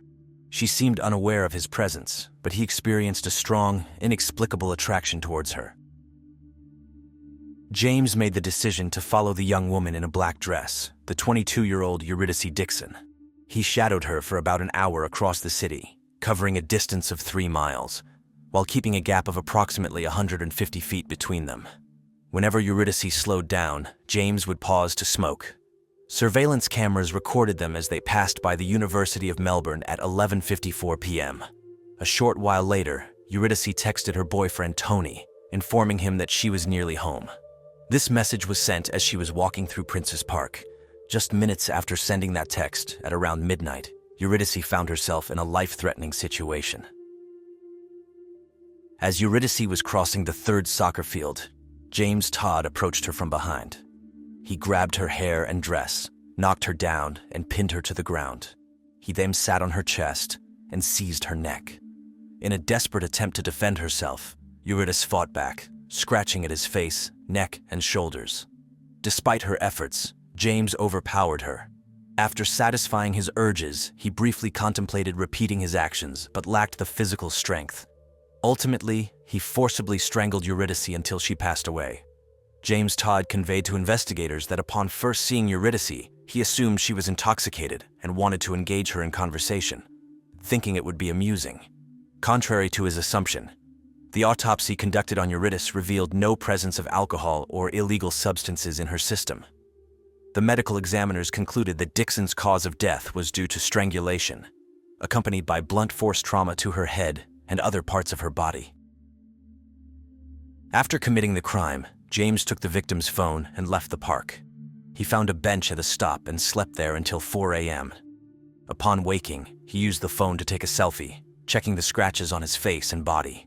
He then went into the bushes, used the restroom, and removed his t-shirt, using it to wipe himself. The t-shirt, which had a skull image and the caption, "What Men Fear," was left behind in the bushes. James returned to Princess Park, where police were already conducting their investigation. He left the park, reached a stop, and made his way home, buying coffee and a pie on the way. By 7 a.m., he was at home, where he immediately searched online for Princess Park. The first news he encountered was about the tragic incident. He then began searching for adult films, specifically looking for content that resembled what had transpired the previous night with Eurydice. He sought videos featuring women who resembled her, going through 4 pages of search results. That evening, a friend informed him that he had been seen on TV in a news report about the deceased girl. Following this call, James obtained a number for the police station and made the decision to contact them. Investigators found that James Todd's visit to explicit websites and his interest in certain types of videos was not a new behavior. In the years preceding the crime, James had harbored fantasies involving violent acts. His girlfriend, who had been in a relationship with him for 4 years, noted that during intimate moments he had a tendency to grab her neck. However, a deeper examination of his internet search history revealed that James was exploring much more extreme and violent scenarios than what he had exhibited in his relationship. The 19-year-old James Todd was both a student and a worker, aspiring to a career as a restaurateur and pursuing education in that field. He lived with his parents and had a habit of staying up late to watch adult videos. Specifically, he gravitated towards videos where a woman inevitably met her demise at the end. This obsession with watching such scenes grew to a point where he yearned to recreate them in real life. This compulsive idea increasingly dominated his thoughts, disturbing his peace and impacting his ability to live a normal life. James Todd's living conditions were extremely poor. When police visited his family's home, they described it as the most dilapidated residence they had ever encountered. The Todd household comprised 5 members, the parents and 3 sons, with James being the middle child. Their living environment was in chaos, exacerbated by several pets and a kitchen that had collapsed due to rotting floors. Cooking activities were relegated to a stove placed in the bathroom, adjacent to a constantly clogged toilet. The house was overrun with clutter, trash, and debris in every room, rendering it almost uninhabitable. Food waste was left scattered wherever it fell. James spent very little time at home, often resorting to sleeping on desks during his classes or on park benches. His mother confessed that the dire state of their home was partly due to her battle with depression. However, James himself stated that their living conditions had always been in such a state of neglect. The father's role or involvement in the family situation was not specifically mentioned. Prior to committing the crime, James Todd had already distanced himself from his family home, choosing instead to spend most of his time at his girlfriend's residence. His girlfriend observed a shift in his behavior, which she attributed to the stress of completing college and uncertainty about his future prospects in the restaurant industry. During the trial, it emerged that James had been diagnosed in his childhood with a mild form of autism spectrum disorder and attention deficit hyperactivity disorder. He exhibited a profound interest in dinosaurs, engaging almost exclusively with dinosaur toys and frequently having tantrums related to various everyday situations, including issues with food, household items, and even public transportation. During his teenage years, James Todd received psychiatric treatment on multiple occasions, prompted by concerns from his teachers regarding his antisocial behavior. While autism or Asperger's syndrome can present in diverse ways, it's important to note that these conditions are not inherently linked to dark or harmful sexual tendencies. In James's case, two psychiatrists who had worked with him and thoroughly reviewed his situation concluded that he exhibited signs of a sadistic personality disorder. They believed this disorder was a contributing factor to the tragic events. These medical professionals were in agreement that there is no direct causal relationship between autism and criminal behavior. However, they did suggest that in James's case, the interplay of his autism and the sadistic elements of his personality likely played a role in leading to the tragic outcome. James Todd's friends perceived him as a sociable and cheerful individual, seemingly no different from others. They noted that he was capable of apologizing, distinguishing between right and wrong, and generally behaved rationally. However, a psychiatrist who assessed him identified a deficit in his social interactions, indicating possible underlying issues. During the legal proceedings, two psychiatrists presented different views regarding the nature of Todd's crime. One psychiatrist believed that James had not fully decided to commit the attack until the moment it commenced, suggesting a degree of spontaneity in his actions. In contrast, the other psychiatrist argued that James's primary intention was to actualize his disturbing fantasies. This view posits that Todd had a clear awareness of what the encounter with Eurydice might lead to, and that his actions were a deliberate attempt to fulfill these fantasies. At the trial, James Todd made a striking declaration, expressing relief at being apprehended. He admitted to feeling terrified upon recognizing that he had turned his long-held thoughts into reality. The judge, assessing the case, concluded that James had intentionally murdered a defenseless young woman, driven by his own perverse desires and the intent to manifest his depraved fantasies. Consequently, on September 2, 2019, James Todd was handed down a life sentence with the possibility of parole after serving 35 years. When eligible for parole, he will be 54 years old. Jason Todd, the father of James Todd, took to social media to express his condolences to the Dixon family. In his posts, he also conveyed a personal sense of loss, mentioning his fear that he might never have the opportunity to hug his son again. Along with these sentiments, Jason shared screenshots of various insults and criticisms that had been directed at him, labeling those who criticized him as spiteful. However, subsequently, he chose to delete all of these posts from his social media page. James Todd's legal team sought to appeal his life sentence, contending that it was excessively severe. They highlighted several factors in their argument. Todd was only 19 at the time of the offense. He had no prior criminal history, and many described him as a good and kind individual. Additionally, his lawyers pointed to his full admission of guilt and expressed remorse, along with his autism diagnosis and the deplorable living conditions in his family home, as mitigating circumstances. Despite these arguments, the appeal was ultimately rejected.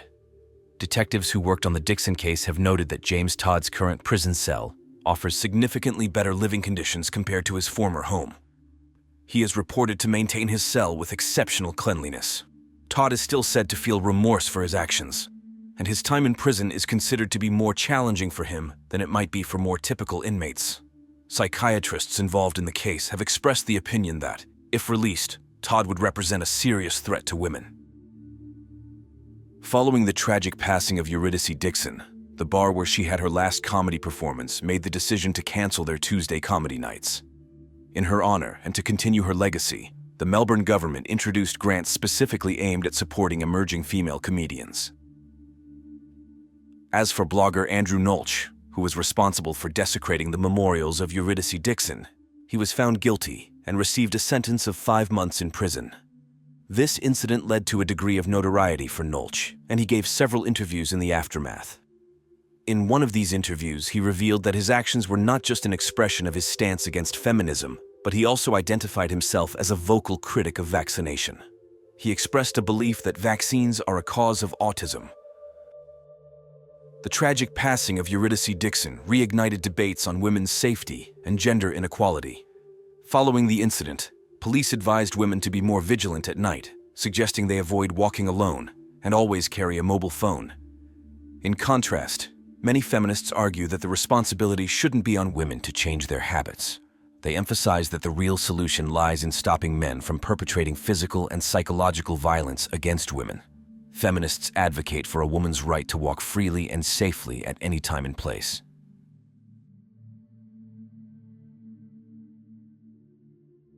The Amato family, composed of Chad and Margaret Amato, resided in the tranquil small town of Chulota in Florida, which boasts a population slightly exceeding 2,000. Their home was a large dwelling positioned on a piece of land a bit more extensive than 1 hectare. In 1986, Chad and Margaret Amato entered into matrimony. Margaret had been previously wed and had a 3-year-old son named Jason at that time. Chad took Jason under his wing, treating him as his biological child. The year following their marriage, the Amatos welcomed a son, Cody, and after another 2 years, they had their 3rd child, Grant. At 59, Chad Amato had dedicated his career to pharmacy. He also had a fervent interest in computers, priding himself on being a self-educated expert in the field. Margaret Amato, aged 61, held a position as a chief manager in a healthcare firm. She had a profound affection for horses.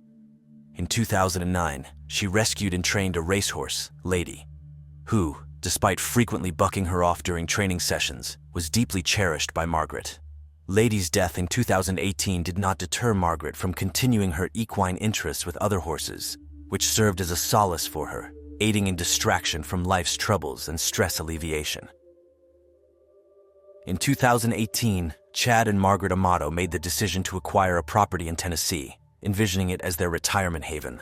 Meanwhile, their eldest offspring, Jason, had already established his life in Winter Springs, Florida, earning a living as a manager in the mortgage loan sector. Cody and Grant, the younger siblings, had concluded their academic journeys, graduating from a medical college with fluorescent colors. Both earned medical degrees and secured positions in a healthcare facility in Orlando, Florida. The brothers harbored aspirations of achieving substantial financial success and eagerly anticipated the day their parents would retire to Tennessee, which would allow them to reside in the Chuluota family home, a symbol of opulence. Their ambitions included the acquisition of high-end cars and the enjoyment of their newfound independence. The year 2018 marked a pivotal moment for Cody and Grant as they intended to start their specialization as assistants in anesthesiology. Cody embarked on this path with success. However, Grant encountered an obstacle as he did not pass the entry examinations required for the course. In June 2018, Grant Amato faced termination from his hospital position due to allegations of misappropriating pain medications and the improper administration of drugs to patients. While Grant asserted that he merely increased pain medication dosages for patients who were inadequately relaxed rather than stealing them, the situation led to his arrest. Nevertheless, he wasn't formally charged, but was relieved from his duties and returned to his parents' residence in Chuluota. The aftermath of losing his job plunged Grant into a severe depressive state. His physical appearance drastically changed. He lost a considerable amount of weight and resembled a spectral figure, characterized by dark circles under his eyes and pallid skin. Grant's life became reclusive, spending most of his time indoors, disconnected from the outside world. His routine involved sleeping during the day and immersing himself in computer games at night, often live streaming these sessions. In these streams, he portrayed an image of success, claiming to live in an opulent house and owning a BMW. However, the reality starkly contrasted this facade. At 29, Grant was jobless, residing with his parents, and driving an older model Honda Accord. Grant Amato encountered a Bulgarian model named Sylvie Venceslavova, known to him simply as Sylvie, on an adult website.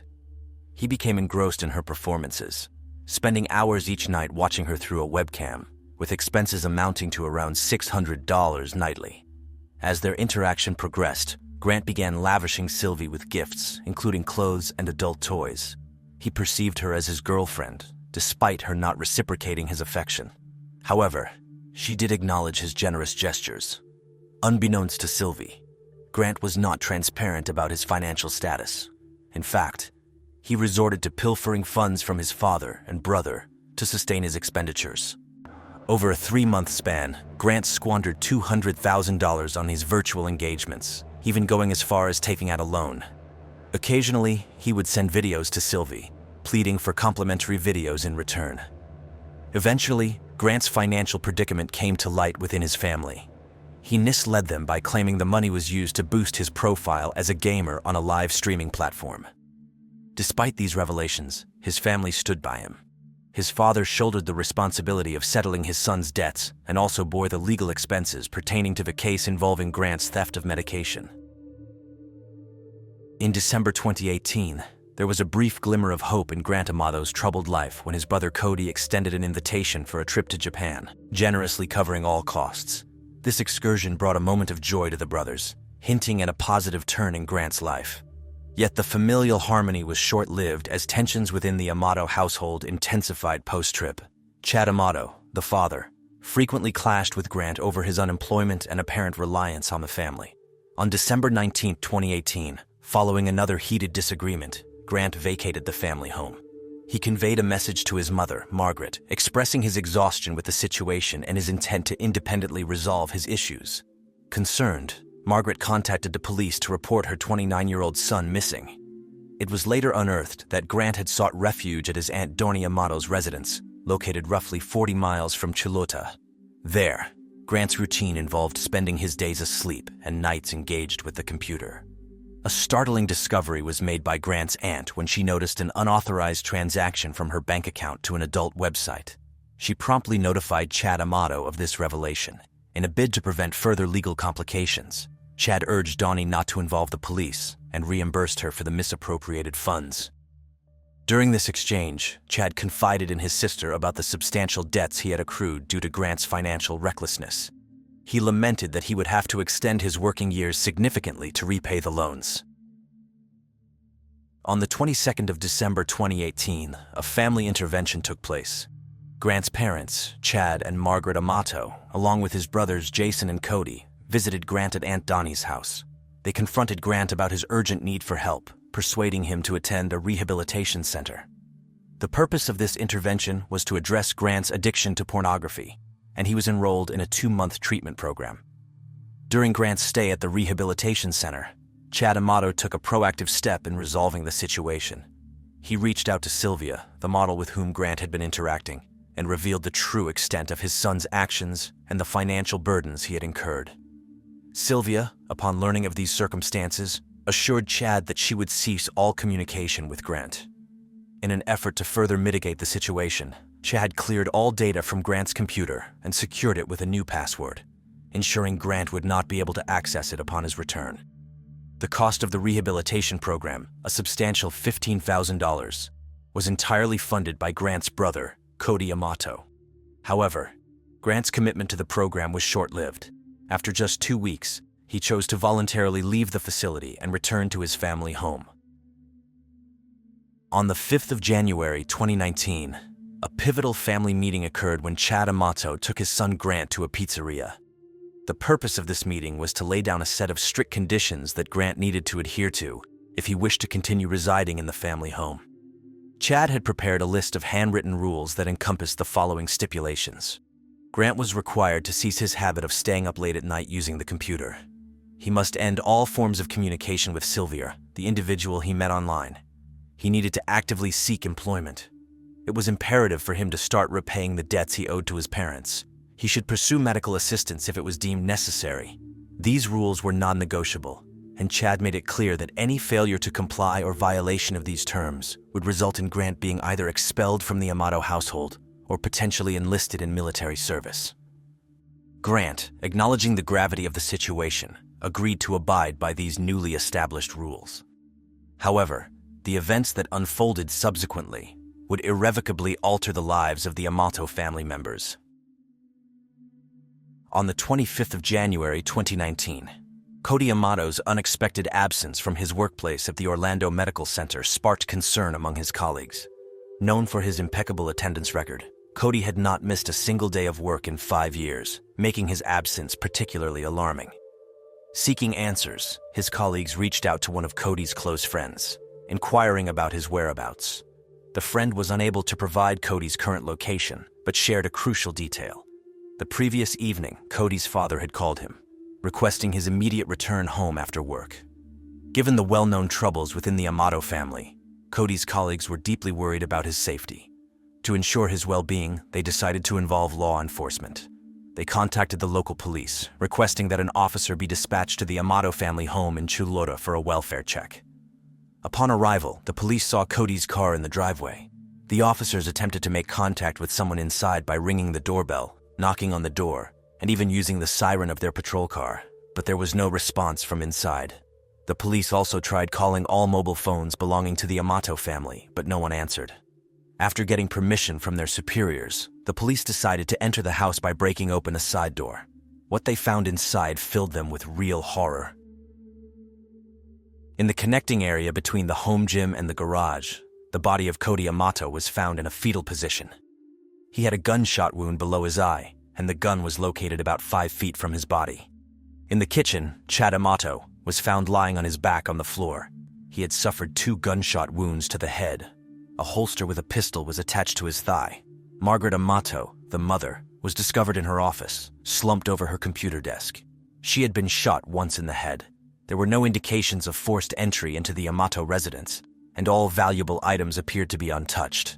Grant Amato was nowhere to be found in the house, and his mobile phone was switched off. The next day, on January 26th, detectives located Grant Amato at a hotel in Orlando where he had spent the night.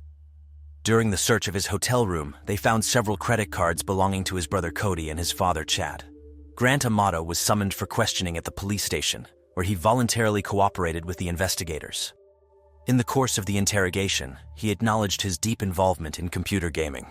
Grant aired grievances about his family dynamics, portraying his father, Chad, as a domineering and abusive figure who, according to him, inflicted physical violence upon him.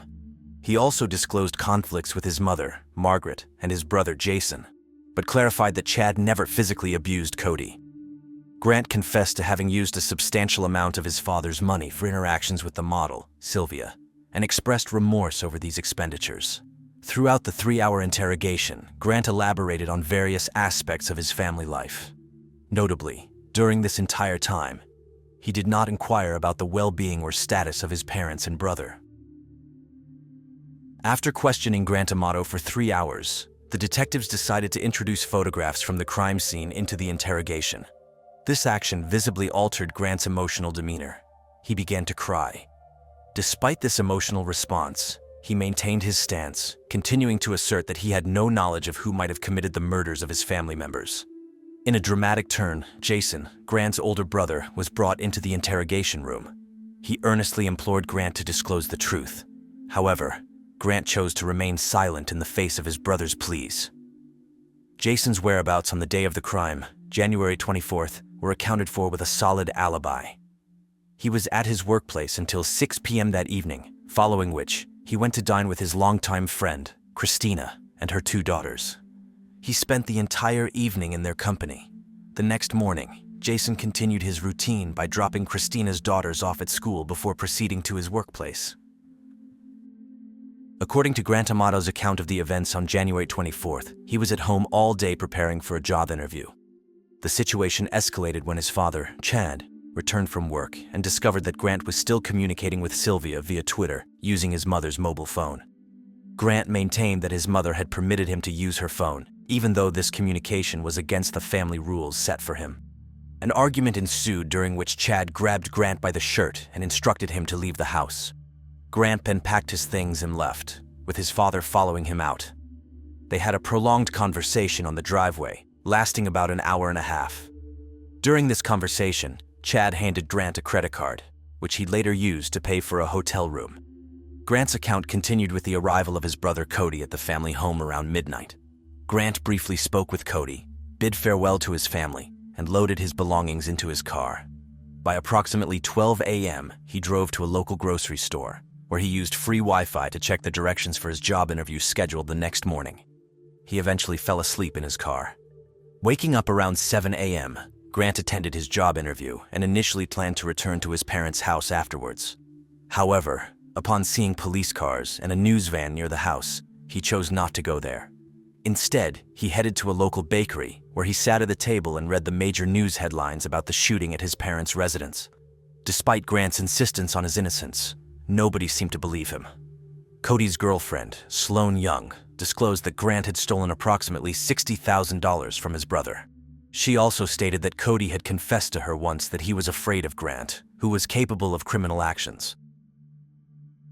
On January 28, 2019, Grant Amato was arrested and faced charges of first-degree intentional murder. He did not admit guilt and was detained with a bail set at $750,000, an amount he was unable to secure using his parents' assets. The trial commenced on July 23, 2019, with Grant facing the potential of the death penalty.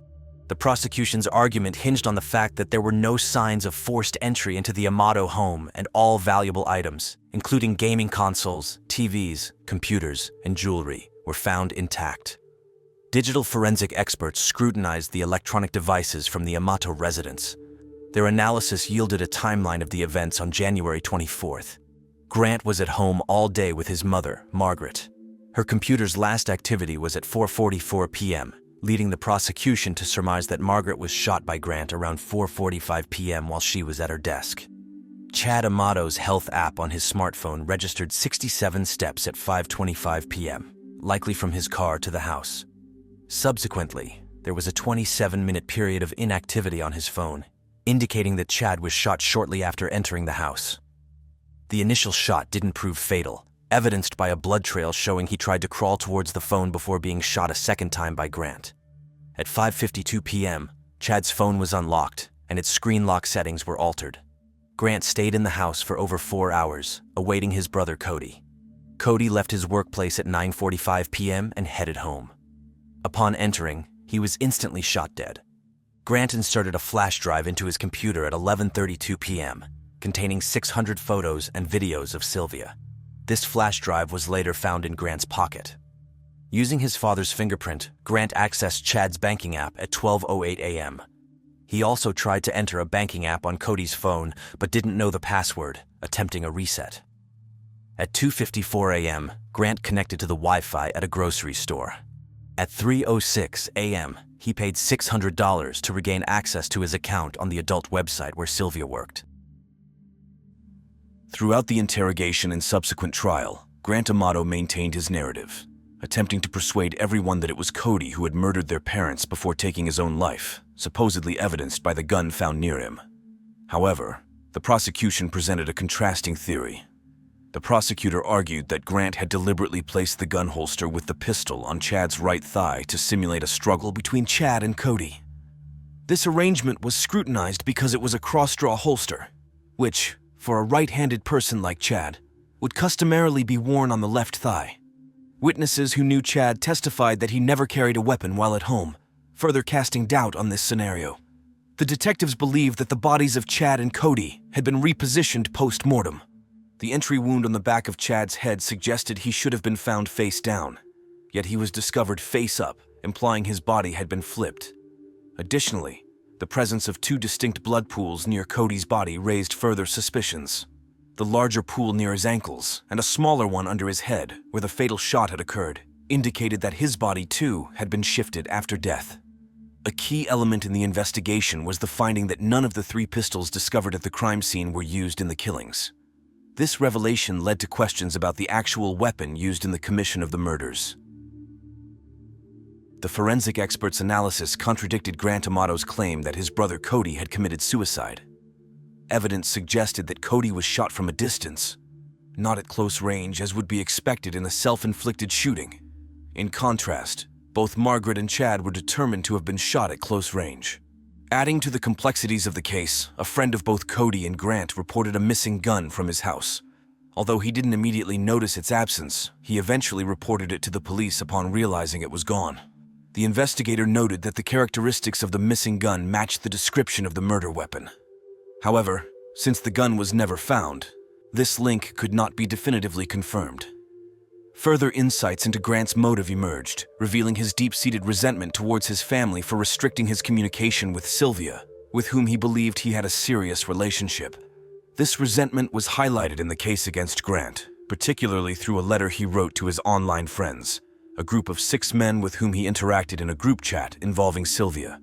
This letter was penned after Grant's release from the rehabilitation center and before the murders. In his letter, Grant admitted to fabricating stories about his life.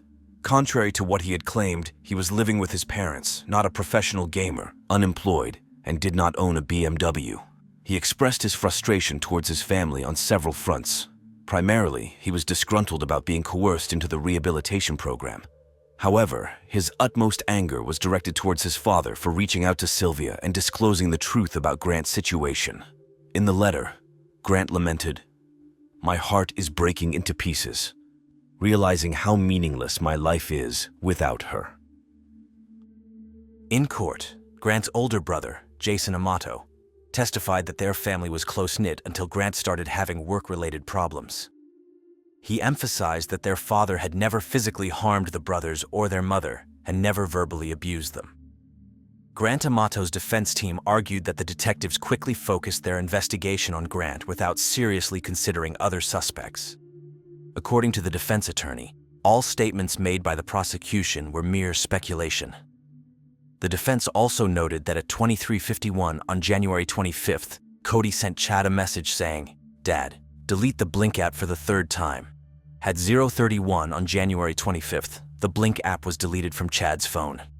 The defense claimed that Grant had no motive to kill his parents and brother, as he got along well with his mother and was very close to his brother.